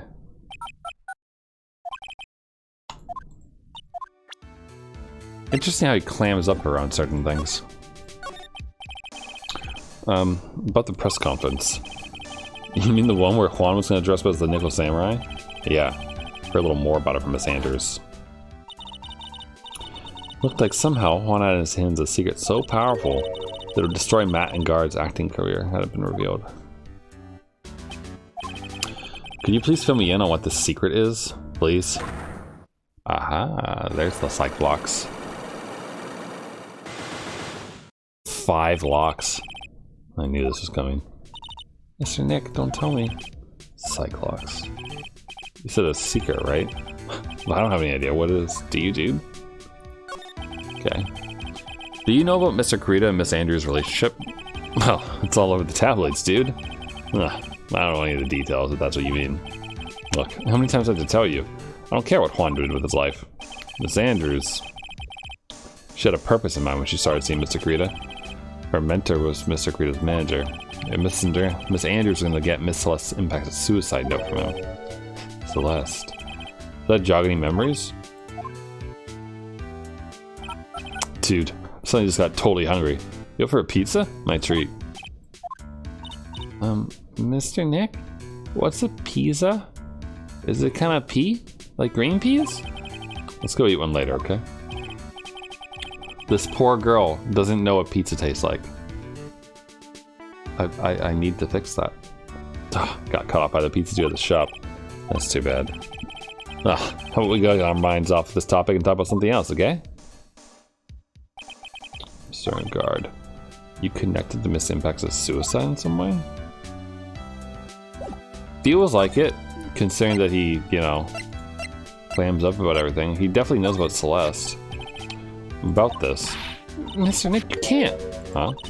Miss Andrews said she doesn't want anyone to know about that, remember? What's that? Oh, this? Nothing. It's nothing really. But he won't talk about that. Okay. I wonder if the things that he's reacting to with like that are the things that kind of tie into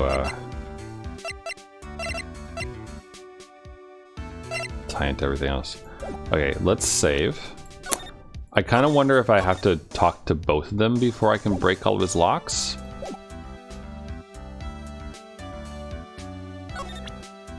Let's see. Let's see how far we can get at least with this.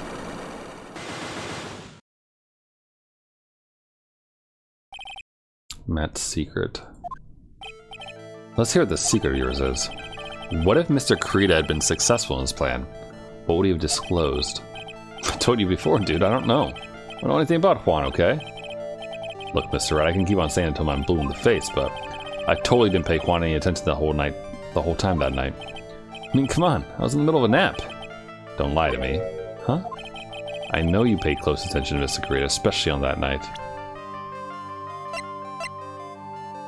Oh, do we think that he set up the...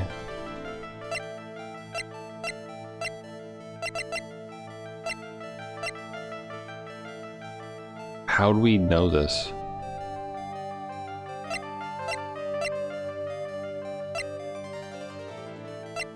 The camera was stolen? Oh, maybe he wouldn't steal the camera. I know you paid close attention to Miss Kurita that night. I don't think we know how to do this yet.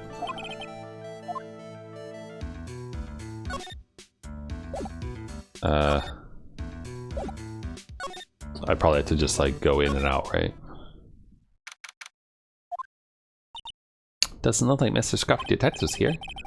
Well, he's out there with that camera asking around us at the electronics store. I'll make some salad for him for dinner. Looks like Pearls really appreciates what Gumshoe's doing for us. Mr. Nick? Hmm? Yeah? Where's the lettuce? I don't think I've ever bought lettuce before. Well, I guess I have to give up making salad then. Guess the lack of lettuce is kind of a problem. She's such a good girl. Oh, we should go buy lettuce so that she can make a salad for Gumshoe so he doesn't need to eat. Because he probably hasn't had a good meal in forever considering how his salary keeps getting cut. Oh, it's you. I'm sorry to be visiting at such a late hour. There are a few questions I absolutely have to ask you tonight. Me? Thought your client was Matt. I'm sure Miss Andrews knows something. She can't be clueless about this secret Mr. Kurita had on Matt and guard. I'd like to ask you about Matt and guard if you don't mind. Mr. Wright, you still don't know, do you? The real him, I mean. You seem to bear a lot of resentment towards Mr. Engard. If that's the case, then why do you become his manager? And why would you become intimate with his rival? That has nothing to do with this case. Nothing. About Miss Celeste's impacts. I'd finally put her death behind me. And now, thanks to you, it all come back to the surface. I'm sorry. Yes, I was shocked by her suicide. And it's true that when I heard the rumor that Tuan was the one who had hidden her suicide note, I began to draw close to him. I wanted to get her suicide note back and to burn it. You wanted to burn it? But why? I didn't want it to spread like just another piece of gossip. But I never held any murderous intent towards Juan. I'd never do something so stupid. The suicide note, huh? Wonder what it said. Why did you try to frame and guard? That's simple. Because he's the killer, that's why. Isn't it the duty of every good citizen to inform the police? But there had to be another way. The police are excellent at doing their job, so they'd figure it out, right? Yes, they're so good that they couldn't figure out the real truth behind Celeste's death. The real truth? Andrews. Well, you're not the type of person to do something without a reason, so please, tell me why you did what you did. Revenge. Huh? Did you say something just now? Ooh, she has locks. Just one lock, though. Psych lock, huh? Don't you understand yet? You're not my lawyer. To be honest, you're more like my enemy. But... Sure, I just heard Miss Andrews say revenge. Okay, there's only one lock there. And that probably, like, starts in on, the other guy's case, so... Let's figure this out. Though I do feel like it's probably around Celeste, so maybe we don't need to present anything else to her yet.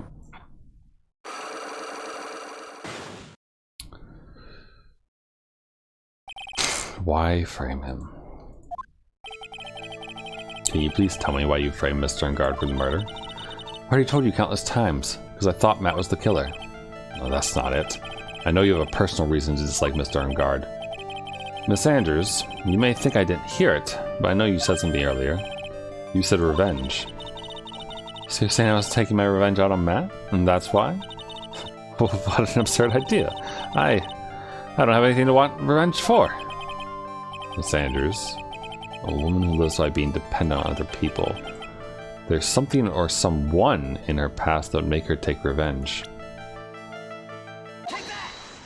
I mean, she obviously thinks that he killed her, right? Or drove her to suicide? Celeste.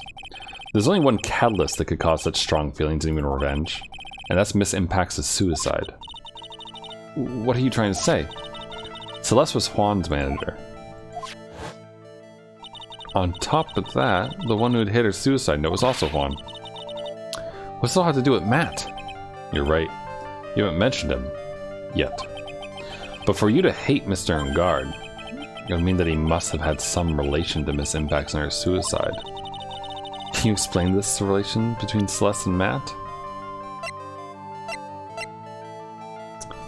There's the butler. He has a picture. But do we know anything about that?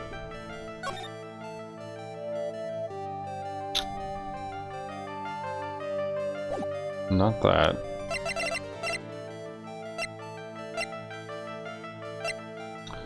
The relationship between the two. Shock from...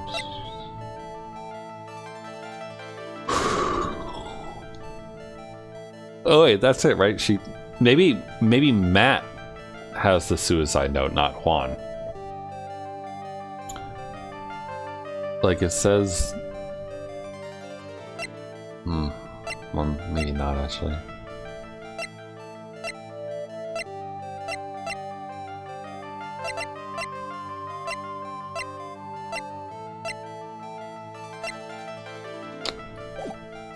Oops. Fuck. Oh, right-clicking apparently gets you out of that. We need a relationship. Do you know the butler? No, she doesn't. But it's Karita's manager and fiance, and Andrew's mentor.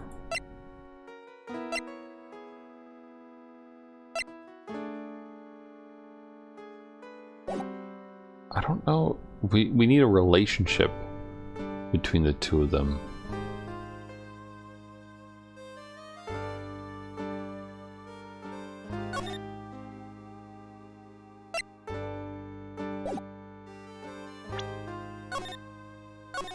Did we miss something somewhere? I wanna... Nothing there. Do we need to talk to Maya?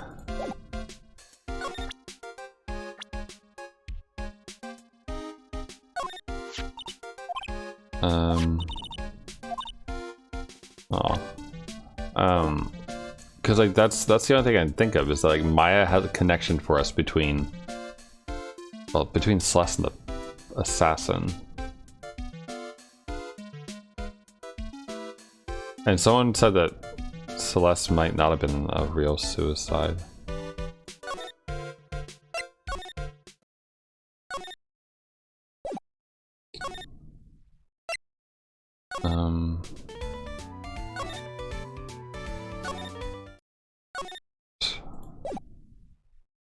These bears. So I can't go into Matt's room still.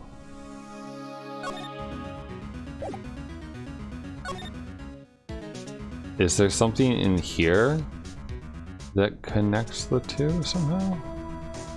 There's all these stupid bears. I don't think so. We've looked at everything already, and nothing really ties in.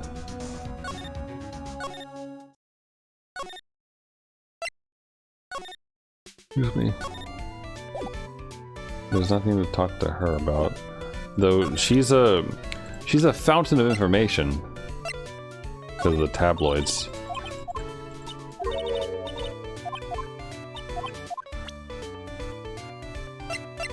So does she know about Matt's relations? No?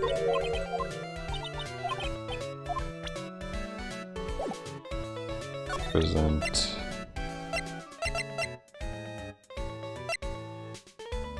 A suicide note? No. Okay, not that. We're not just waiting for, like, someone to come back, right?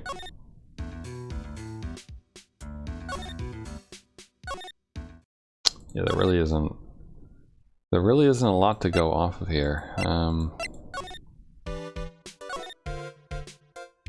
Detention center.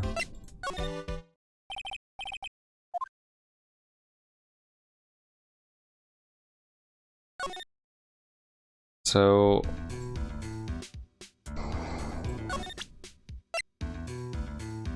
actually, he said that he wouldn't tell us about it, right? Yeah.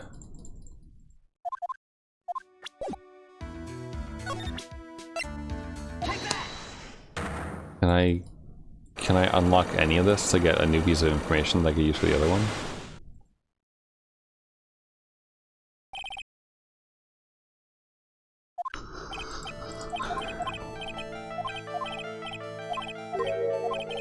You pay close attention. Like this is rough. Stolen? The camera? Maybe? No? No.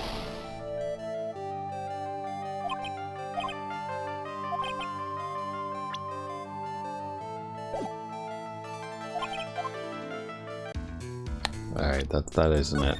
I'm gonna load back to talking to the nice lady here.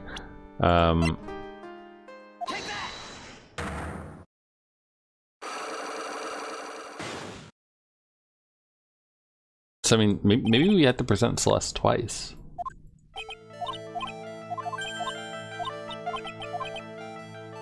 Something or someone in her past that would make her take revenge.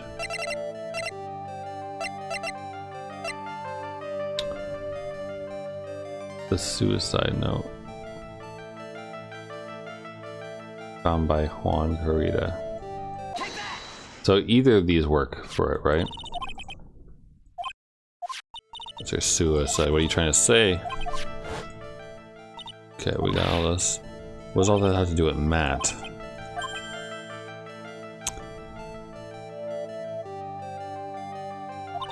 Can you explain to me this relation between Celeste and Matt? I don't know.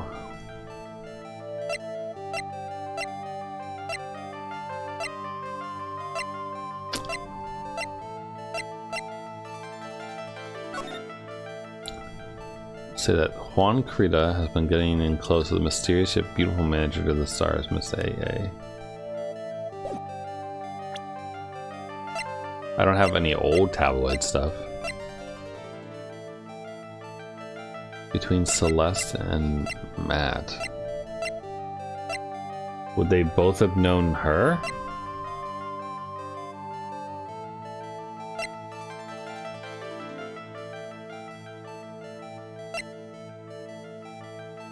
Is she the relationship?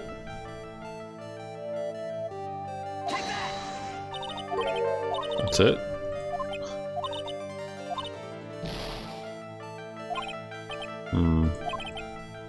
Need evidence that clearly shows a connection between Miss Impacts and Mr. Engard.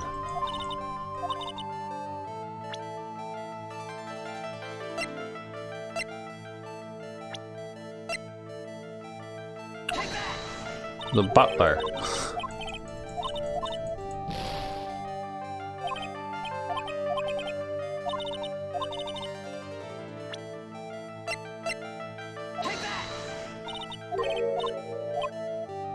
Okay. Well, those are my ideas. I don't want to go into court without anything, so a relationship. There's gotta be something.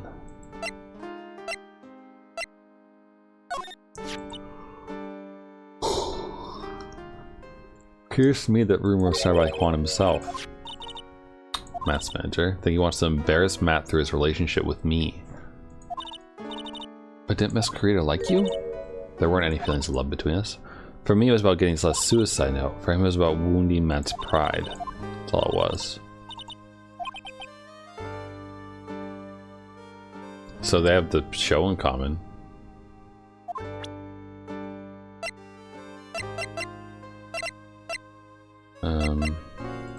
She know where the camera is? Doesn't know. I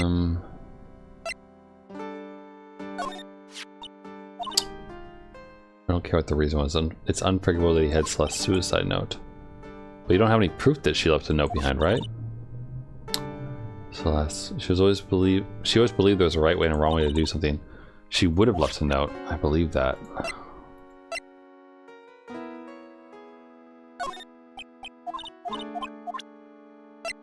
Okay. Stop it! I want to remember the hopelessness and despair I felt back then. Hurry up and put that away, Mr. Nick. I'm so sorry. I'm not. Do you have will powers in common? No. An edgy thing to say. Things are kind of this. Nothing else to say about that man. Not one word. What Juan? Prideful. Had to compete. An idiot. Guess maybe all stars like that. Never giving any thought to other people's feelings. Maybe.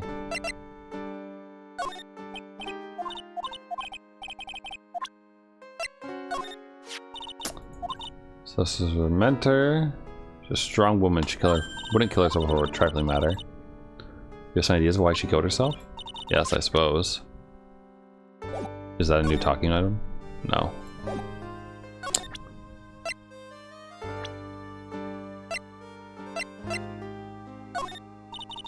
I hate talking about myself. Alright, fair.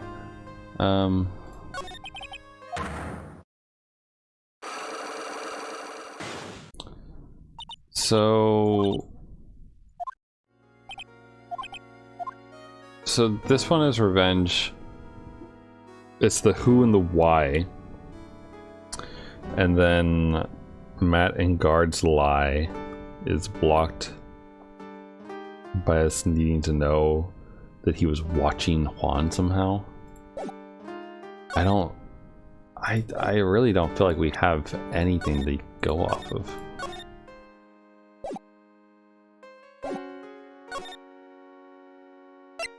Like, you would have thought the gumshoe would bring back. Is there something here?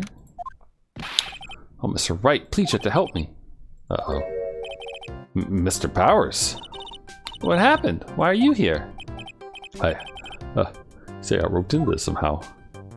What? And I'm going to testify at tomorrow's trial. So the decisive witness is Mr. Powers? I was talking with a detective until a little while ago, and I was on my way home. When all of a sudden, you there, you're under arrest, and I was brought back here. Oh. They said my face and whole self in general looked suspicious or something. Guess I can see how they thought you looked suspicious. I'm just a normal guy on an exercise show for kids. Is that a crime? So about this testimony you're giving, what are you going to talk about? Well, I really don't know yet. But it sounds like I saw something pretty important from what they tell me. You saw something important? What was it? Well, the detective told me not to talk about it. You can't tell anyone, and especially not that lawyer, he said. Who do you think is that lawyer the detective was talking about? I'll take a wild guess and say it's me. Yeah, you got it. Mr. Nick!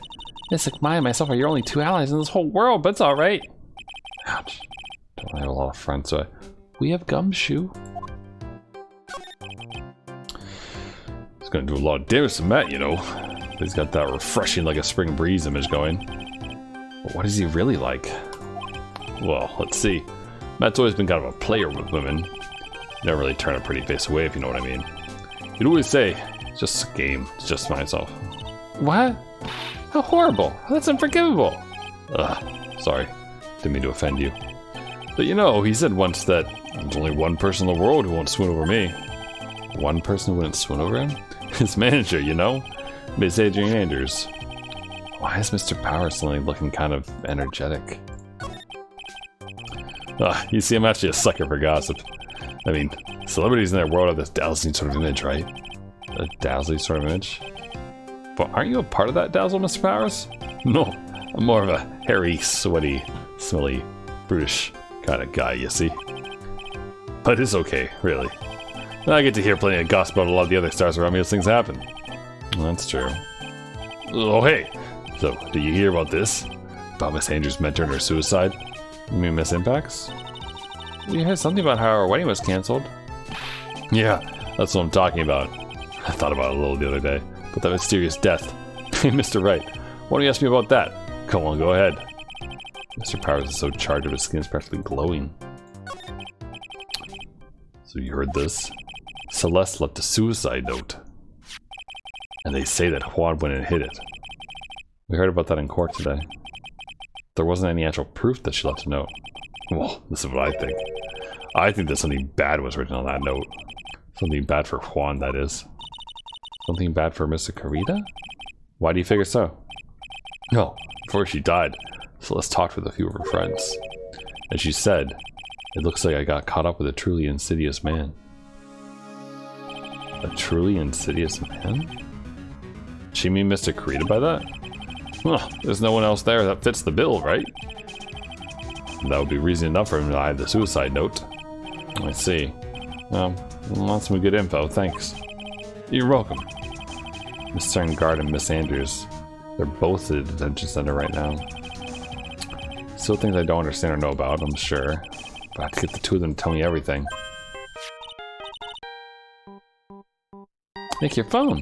Hey, that's the Steel Samurai theme song, isn't it? Oh, I don't like the sound of this ringtone right now. It sounds kind of ominous. Yeah, I know. Hello? We're in trouble now, pal. I'll be back at the office real soon. What's wrong? Something really unexpected just happened. Mr. Edgeworth, Edgeworth? Anyway, hurry up and get back to the office, pal. I don't know what's going on anymore, but it's no good. Ooh. Hello? Got cut off. What's going on, Mr. Nick? Gumshoe said we need to go back to the office right away. Then we should hurry back. Scared to go back. What are you talking about? Mr. Nick, pull yourself together! Maybe it'll be good news. Somehow. I doubt that. Bing. What just happened over that phone call? That's the real question. So he's all about the juicy gossip. You know anything about this guy? Nah, apparently not. Juan's former manager with Close Studios. Then some things happened. Okay. Well, suppose we should probably go to Wright & Co. first. What took you so long, pal? Mr. Edgeworth couldn't stick around for a round to go. Well, what happened? We got him. We know who bought that spy camera. Was it Matt? Huh? This quickly? And this bear's what gave them away, pal. The bear. I figured it out, pal. Figured that we should have been looking at the bear instead of the camera. But wasn't it Mr. Edgeworth that figured? Shh, Pearls. And go on. There's only one person who bought one of these bears who's related to the crime. Who is it? Who would be so rude as to spy on another person in their room? Matt Guard. Huh? Matt Guard, your client. That's who, pal. Here I thought things couldn't get any worse. Are you sure you heard right? The person who bought the spare was... I heard it from the department store clerk, pal. And this is the credit card receipt for the purchase. It's for $3,800, pal. It's an exact match to the price of that stuffed bear. A receipt? That's all you have? Nah, it's not just a receipt, pal. The store clerk said so himself. He told me. Sure, I sold the bear to Mr. Guard. I mean, the clerk even got Mr. Guard's autograph on it, pal. Out of it. So I'm sure the person who bought that stuffed bear was Mr. Guard himself. My sight is telling me that this can't be. This is not looking good. So what about the spy camera we found? Ah, that was a dead end, pal. I mean, you can get this kind of thing from anywhere. For now, I guess I can give it back to you for the file away for evidence. I know you don't want to give up, pal. Never thought it was possible. The person who put the spy camera in Juan Creeder's room was Matt Guard. Well, how did Mr. Guard do something like this? I bet it was to catch Miss Andrews and Mr. Carito in one of their rendezvous. I bet it's not good enough for me. I have to know the truth, the absolute truth behind this camera. Are you gonna see him? Mr. Guard, I mean. Yes. I'm scared, Nick. Wonder what we'll find out next. I'm scared myself, but I had to put on a good face of Pearls. Matt Guard, what in the world have you done?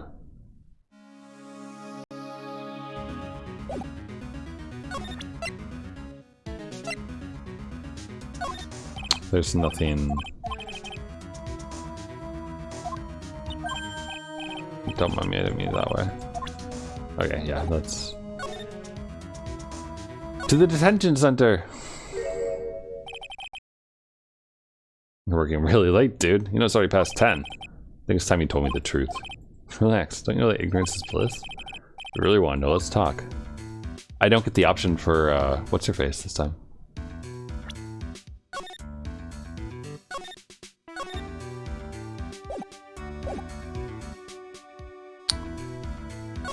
Would I... Okay, at the very least we can get further in here. Maybe that will help us later.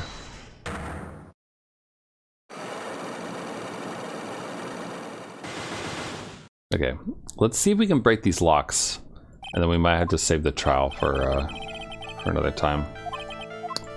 Alright, skip through this because we've read it already.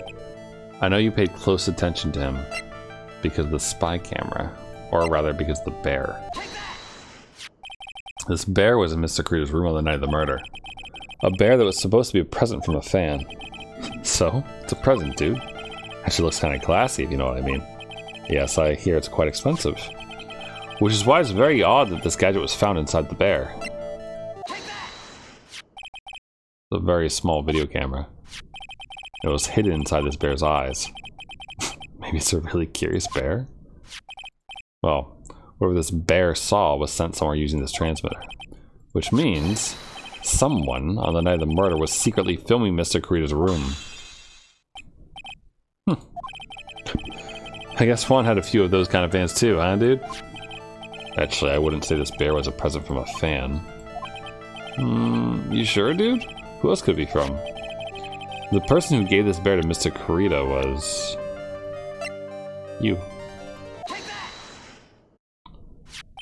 Mr. Guard, Don't you know this bear from somewhere? Oh, they ever met Mr. Bear before, dude. Aw, but he says he knows you. How could you forget such a great friend? What else did the bear tell you? He says that the one with the camera in his eye was you, Mr. Engard. If I didn't know how you work in court, I think I was in some serious trouble. Come on, it's all a joke, right, dude? Just pulling my leg? Looks like you're not ready to give up your secret yet. Oh, do you have any proof you want to show me first? Here's proof that it was you who put the camera inside the bear.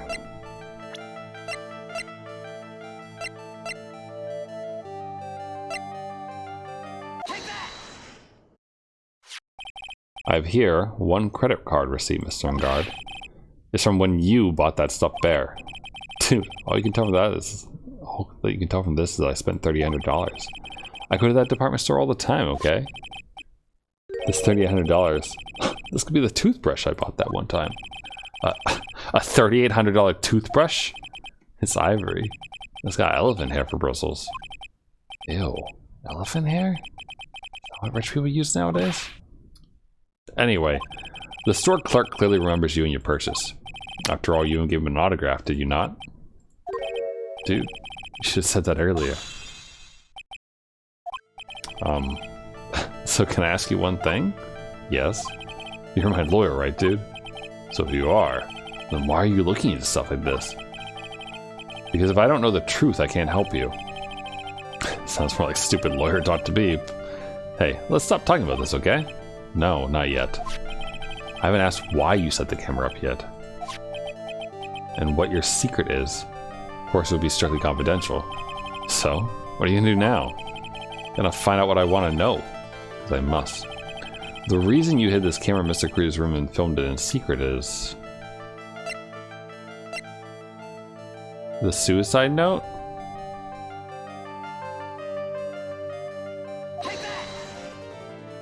No. Do we know why he did this? Dude, how about you take that bear home with you and talk to it?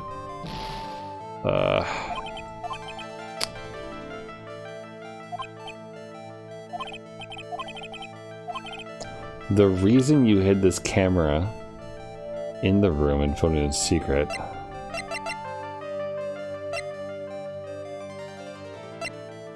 I don't think he was trying to record.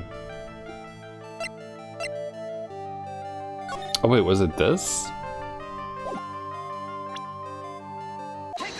Yeah, because he wants to know if his manager is getting it on. There's a rumor going around that Miss Andrews and Mr. Kurita were having secret meetings. You, who was keeping tabs on Mr. Kurita, you're gonna reveal this as a fact and turn it into a scandal, isn't that right? Sorry. Ugh. That was a tiny little insect. Dude, you can be such a moron. Huh? Oh man, Mr. Lawyer, dude. That kind of scandal. That's the good stuff. That's what we did in the industry called juicy. The good stuff? Juicy. Look, we can get publicity without spending a penny on that kind of stuff. I mean, if people stop paying attention to us, then it'd be the end, dude. Too bad that wasn't your intention. What are you talking about? Wish your reason for spying was something so innocent, but it wasn't. You didn't spy on Mr. Kurita because of Miss Andrews. Then there's only one reason I can think of for you to do such a thing. The real reason you set up that camera in Mr. Kurita's room was...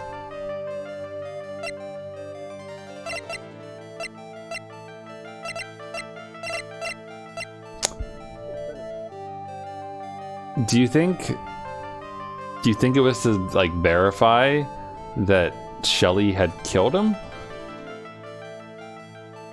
Would that... He doesn't need a camera for that. See, the thing... Maybe this is this now? Because I'm thinking that he's trying to get at the suicide note for some reason.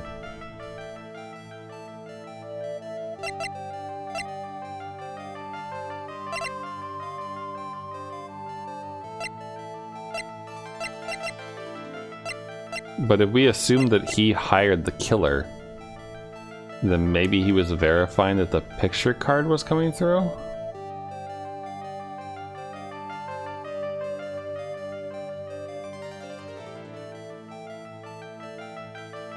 The real reason you set up that camera in Mr. Kurita's room.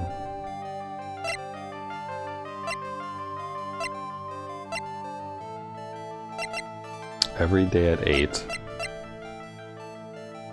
The confession.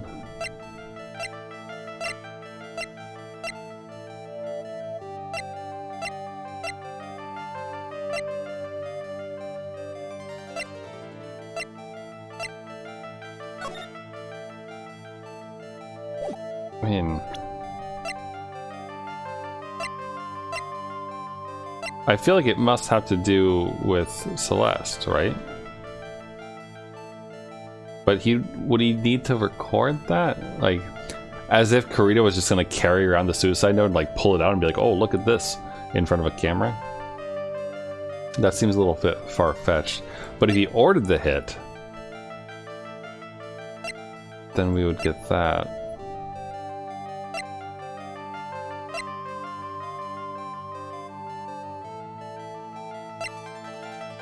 Was there suicide note hidden? I don't... No, it's not that. Wouldn't have set up in Juan's office or being your office. We're saying really absurd things, be like getting Comedy Channel for free. You didn't spy on Mr. Kurita because of Miss Andrews.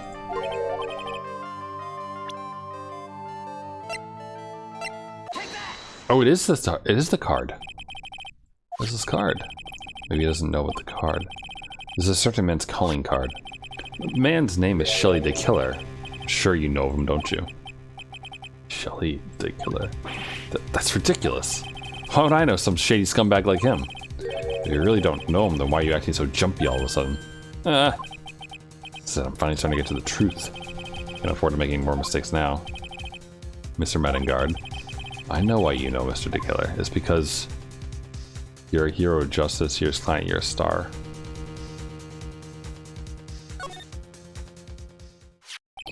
Since you're the one who set up that camera, that means you knew. You knew exactly what's going to happen in that room. So, how? How do you know something like that? Because you're his client, that's why. You hired Shelly De Killer to assassinate Mr. Juan Kurita. The real mastermind behind this whole murder is you, Medengard. And here I was trying to be a good boy for you, dude. Thought if you didn't know, you'd be able to do your job without feeling bad. That's what I thought, anyway. Mr. Guard, you really did hire.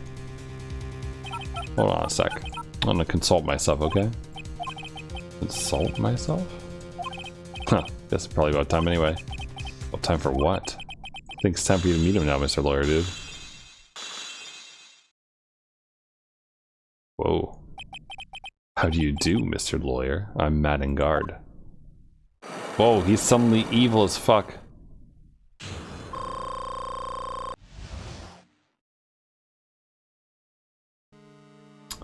I like that he pulls out his evil glass. Ooh, the music though. Well done, Mr. Wright.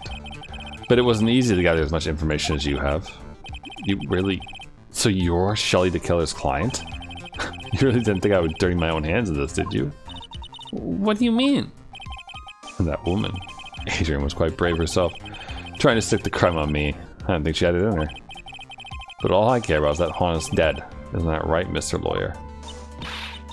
That's... You're lying. You're terrible. It's way past your bedtime, little girl. Go on, let us grown-ups to talk about more adult things. But why? Why do you hide the video and... A weakling soon believes the choice of... A weakling soon believes the words of others. Just like that pathetic Adrian. He knew about Miss Andrews' secret? But I'm no weakling. I don't believe anyone. Least of all assassins. What? Oh, come now, Mr. Wright. Assassins aren't above blackmail. They turn their clients into cash cows by holding the sinful deeds over their heads. And a superstar like me, how much do you think I'm worth? Get our guess. And that's why... Yes, that's where the video comes in. Got his face and the crime scene recorded on it, preserved for all time. With that, I can keep him at bay, even blackmail him if I want. That's right, that video is my insurance. Isn't that what they call it, Mr. Wright? What? Why do you do something so wrong? Because I'm a grown-up, and I can. Good enough an answer for you, little girl? Why? Why would you kill Mr. Kurita? Because he was about to sling so much dung onto my beautiful public image. Scandals are a little annoying, aren't they? All because of that press conference, isn't it? Mr. Kurita had been able to give it. The Mr. and Guard's secret would have... Huh, well, that's what we call taking advantage of the situation, you know? I had no interest in doing it, really. But bit by bit, it crept up on me. And then the situation just presented itself perfectly. Oh, how beautiful, I thought. And that's how Mr. Kurita ended up dead. Let me tell you something. Not like Adrian, I don't depend on anyone. People are simply things to be used. Used and thrown away. Put on a sweet innocent face and people will swallow anything you feed them. Adrian fell for it. The assassin too. Well, how can I forget? Even you fell for it, Mr. Lawyer. Everyone, all working their butts off for me. Man and guard. Ah, did that leave you speechless? What a shame. What's wrong, Mr. Lawyer? You've grown awfully quiet. How could I have been so deceived by you all this time? When we first met, I asked you to kill Juan Kurita, and you answered very clearly that you hadn't killed anyone. Hey now, never told you any lies. The person who did the killing was that De Killer guy, right? All I'm guilty of is taking a catnap in my room. You killed Mr. Kurita. I dare you to say that in court tomorrow. Ah, but too bad you can't. You're my lawyer after all, aren't you?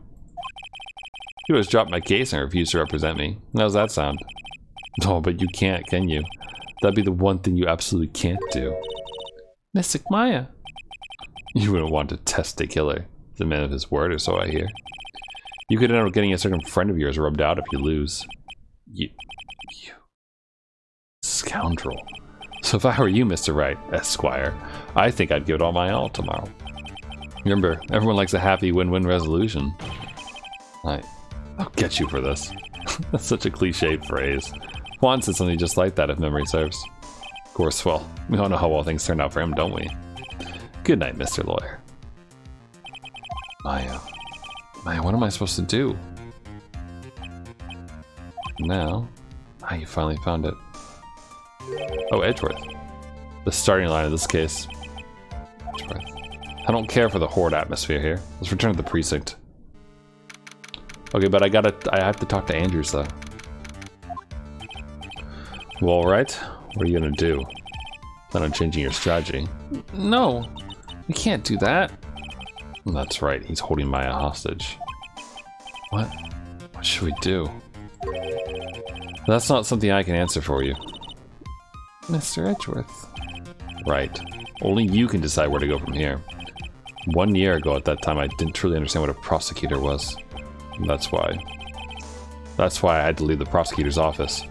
Felt that I couldn't stand in a court of law until I knew what a prosecutor really was. And now, Wright, it's your turn. My turn? What is this thing called a lawyer? What can you do as one? You must find the answer, and you must find it on your own. It's about finding the truth.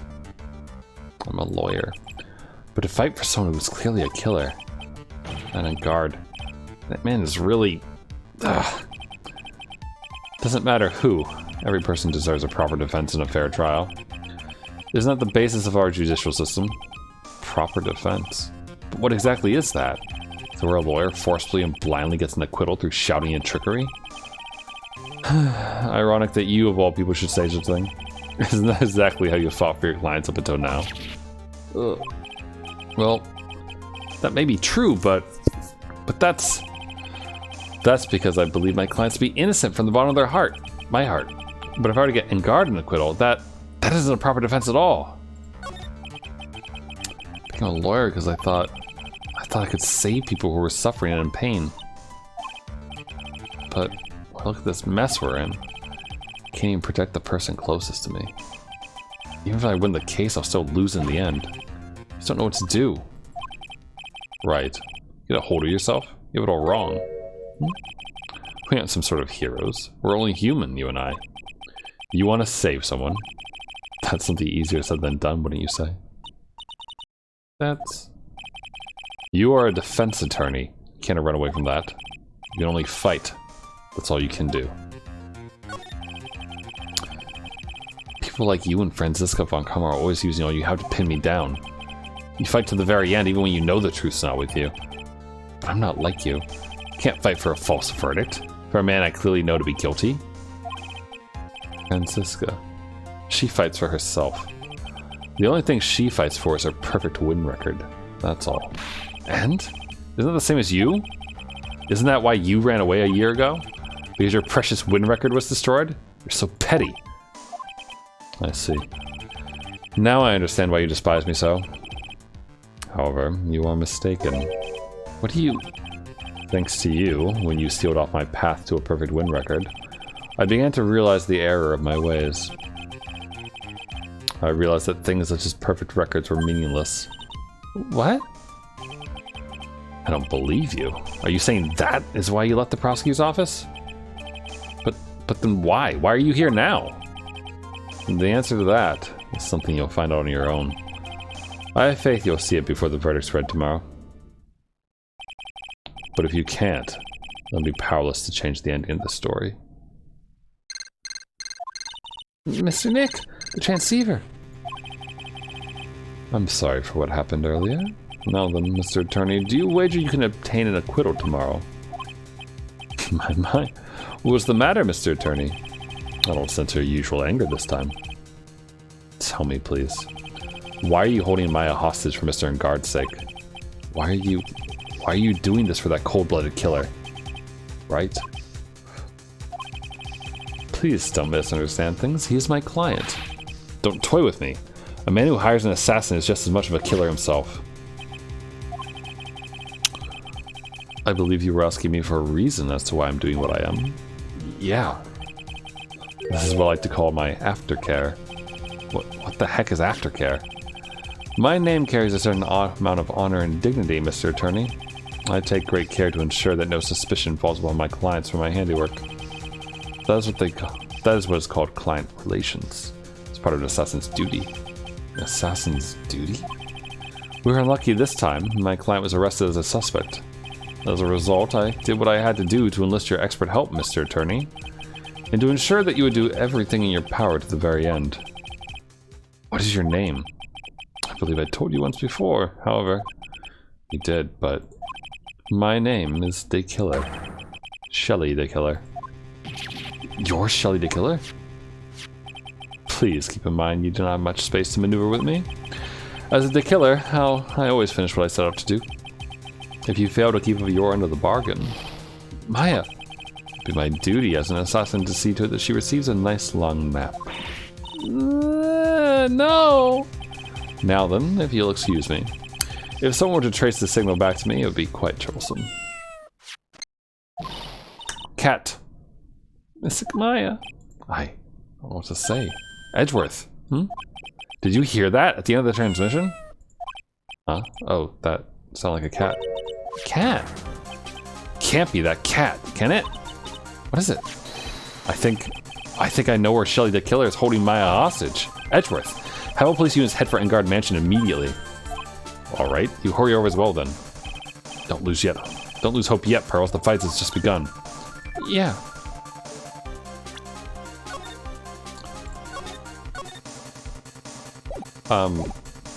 Do I have to? Or can I talk to Ant? I know that, like, you know, we need to go there to save Maya, but can I get stuff out of her? Oh wait, maybe we're gonna break in and find the picture. And that picture would connect for this?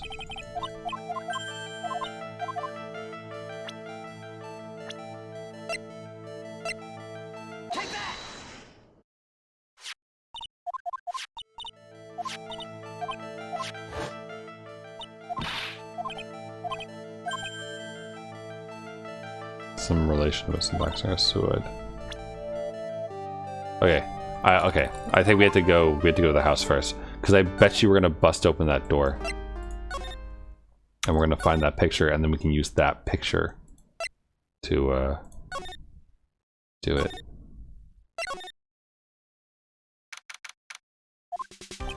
Maya! Please answer us, Mystic Maya! With this area completely surrounded, there's no way for him to escape. Assuming he's still in the area. Can't believe it, that butler. All this time he was the killer. He and Guard were working together all this time. I'm sure they had worked out a contingency plan ahead of time. Oh, there it is. Oh, it's a figurine of a bear. But there are cuts in it for some reason. A bear? Isn't that more of a thing for Mr. Kurita? Why would something like this be here? Wright looked down. There's a little pet door installed here. I'm sure that's for Shu. Do you think that this came through that little door? This door is locked. Well, I'm pretty used to breaking doors by now. Let's go, Edgeworth.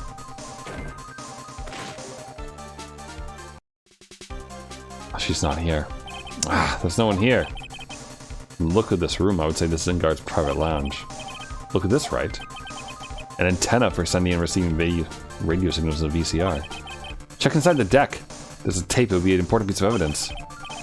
We're lucky would have the moment the crime was committed recording on it. I'm sorry, but the tape deck is empty. There's no tape to be found. Oh. But there's no mistake that someone used this to record something. Looks like someone took the tape we're looking for and escaped with it. The Celeste picture's in here. Fuck. Can't read all the labels, but it's a very large collection of videotapes. Looks like Enguarde taped all of his shows. Wait, do you think the tape is inside this bear? Like maybe Maya got it?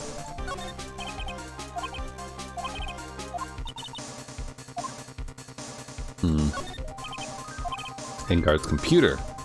Why couldn't you use this to get help? Mr. Nick, where's the power switch? Oh, okay, so that's what happened. She couldn't find the power switch. Interesting. Huge television. Die happy samurai fan. I guess he Nick was samurai on a TV like this. Yeah, that's what she'd say. Ugh. But I just made a joke about Maya, all things considered. Very small table. But we could barely squeeze 3 pearls on there. I wouldn't sit on a table to begin with, Mr. Nick.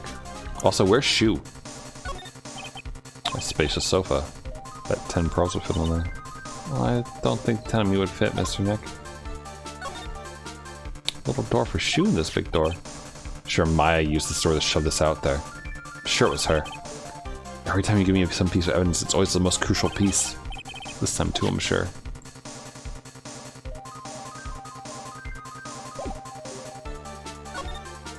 Oh, wine cellar. Searched all over, but looks like got away. I'm sorry. Looks like he slipped out of our grasp this time. And now we've lost our only lead. Don't give up yet. That little girl is looking to you to be her pillar. Yeah, you're right. We're close, I can tell. We've already set up checkpoints along every route leading out of this district. Leave the rest to us. Yes, the picture! Evidence. Decisive. Key evidence. Looks like a picture of Miss Impacts. With love, Celeste. Miss Impacts, you mean? Yes, Mr. Kurita's former manager. Why would a picture of Miss Impacts be here in Mr. Enguarde's mansion? And why does it say with love? This might be a clue. What's wrong, Pearls? Please let me see that picture frame. What's so special with the frame? On the back. There's something written on the back of the frame. It's Maya. It's Mystic Maya. She left us a message. What? Thought you'd come. I knew you would. Now listen up.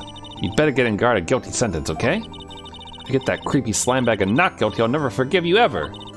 I'm fine, so you don't need to worry. So much I want to write, but I don't think I have a lot of time left. Pearly, you're there too, right? Make sure you help Nick, okay? Someone's got to watch out for the helpless lunk. That's it for now, Nick. No, Mystic Maya.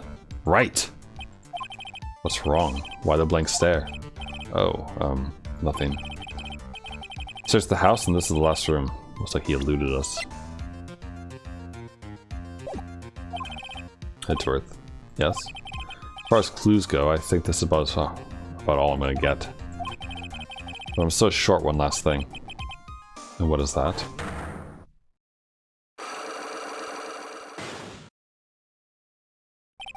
Miss Andrews' psych lock. Just to find out what secret she's holding, then I think I could stand a chance in court tomorrow. To blow this case wide open and expose the truth.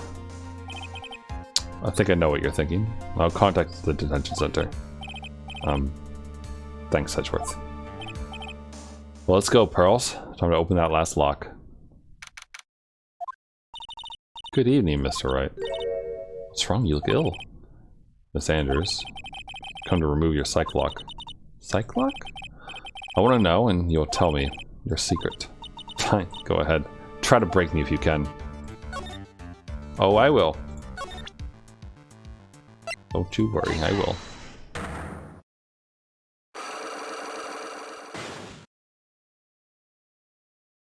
It's all connected. Okay, skip through the first bit. I wish it like stayed somewhat broken.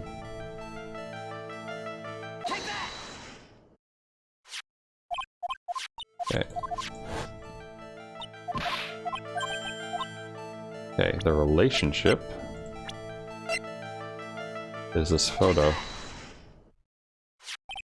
This is a photo of Miss Impax, correct? She looks younger than when she passed away, though. What? With love, Celeste. This is Miss Impax's handwriting, isn't it? Where did you find this? No, that's alright, it was a rhetorical question. Yeah, it is. I found this at Mr. Engard's mansion. After all this time, my last remaining secret has been revealed.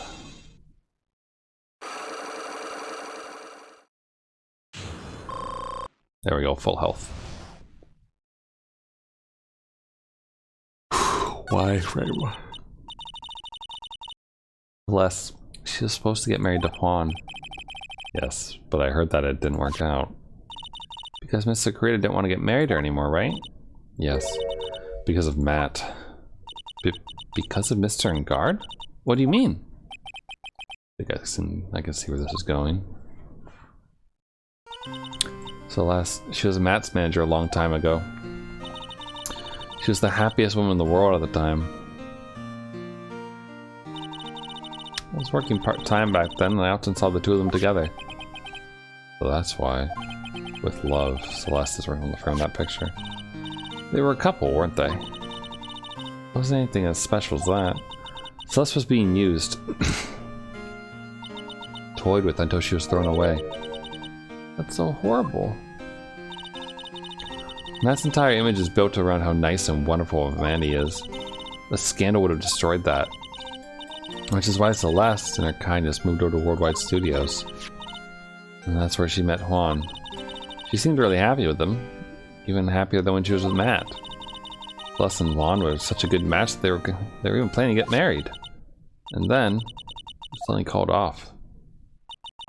On the night Juan called their marriage off, Celeste, she killed herself. And that's why I framed Matt. It's revenge for Celeste and for myself. Sure, but you can guess why Juan called the wedding off, right? Matt confessed to Juan about his relationship with Celeste. I see, so that's what happened. But why did Mr. Kurita have to call off the wedding? I don't understand at all. Probably because of his worthless male pride. Juan and Matt were always fierce rivals. Matt waited for the wedding announcement and then unleashed the truth on Juan. He was aiming for what would hurt Juan the most. Poor Miss Impax. That wasn't the end of it. That day, I'm almost certain that Celeste left a suicide note behind. On that note, she left a detailed account of Matt's various misdeeds, and so that she'd never ever be hurt by Matt, she chose to die. Then when Juan discovered her body, he hid her note. But why would he do that? It's simple. Juan realized that note was a powerful weapon against Matt. It would be especially damaging to his refreshing like a spring breeze image. In any case, with his pride hurt, Juan sought revenge. Revenge? There's that word again. Juan wanted to publicly disclose the contents of that suicide note. At a time that would cause Matt the most damage, of course. And that was at the press conference at the stage show. I know all about it because I heard it all from Juan. It was so I could find out about all this that I drew close to Juan to begin with. They're quite a pair of hideous monsters, aren't they? I don't know, I think everyone involved in this case is kind of a piece of shit. Like, it's sympathetic somewhat around this, because, you know, her mentor died and whatnot, but she's still also doing the exact same thing that everyone else is doing, where they're using each other against each other for their own ends. And Celeste's death was something for them to use in their game. That night when I found Juan's body, it's only natural that I thought the murderer was Matt. Those two were really spying on one another after all. As for me, I was frantically searching for Celeste's suicide note. I wanted to destroy it before it ever went public. I'll burn it. Even brought a lighter.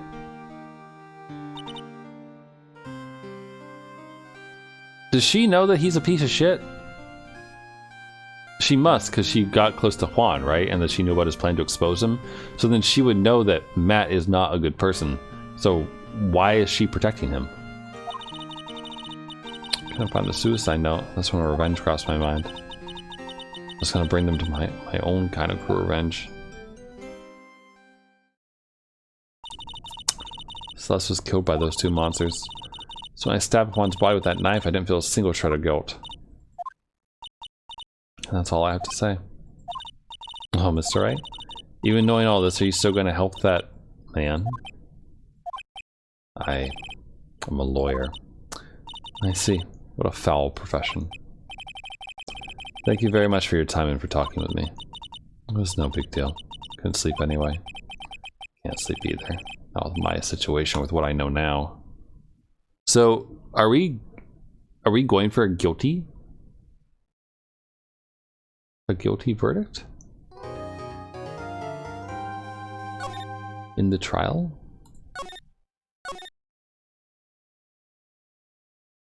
I wish I knew how long the next segment was. I think it's gonna have to wait. Yeah, it's gonna have to wait until next stream, unfortunately. Which I didn't read any of that, but I'm gonna quit out in a minute. Okay, it's Mia's back, right? Oh god, no, it's oh, he's dreaming.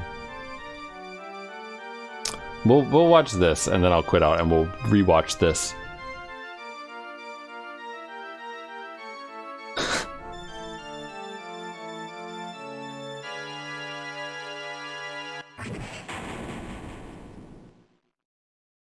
It's so good.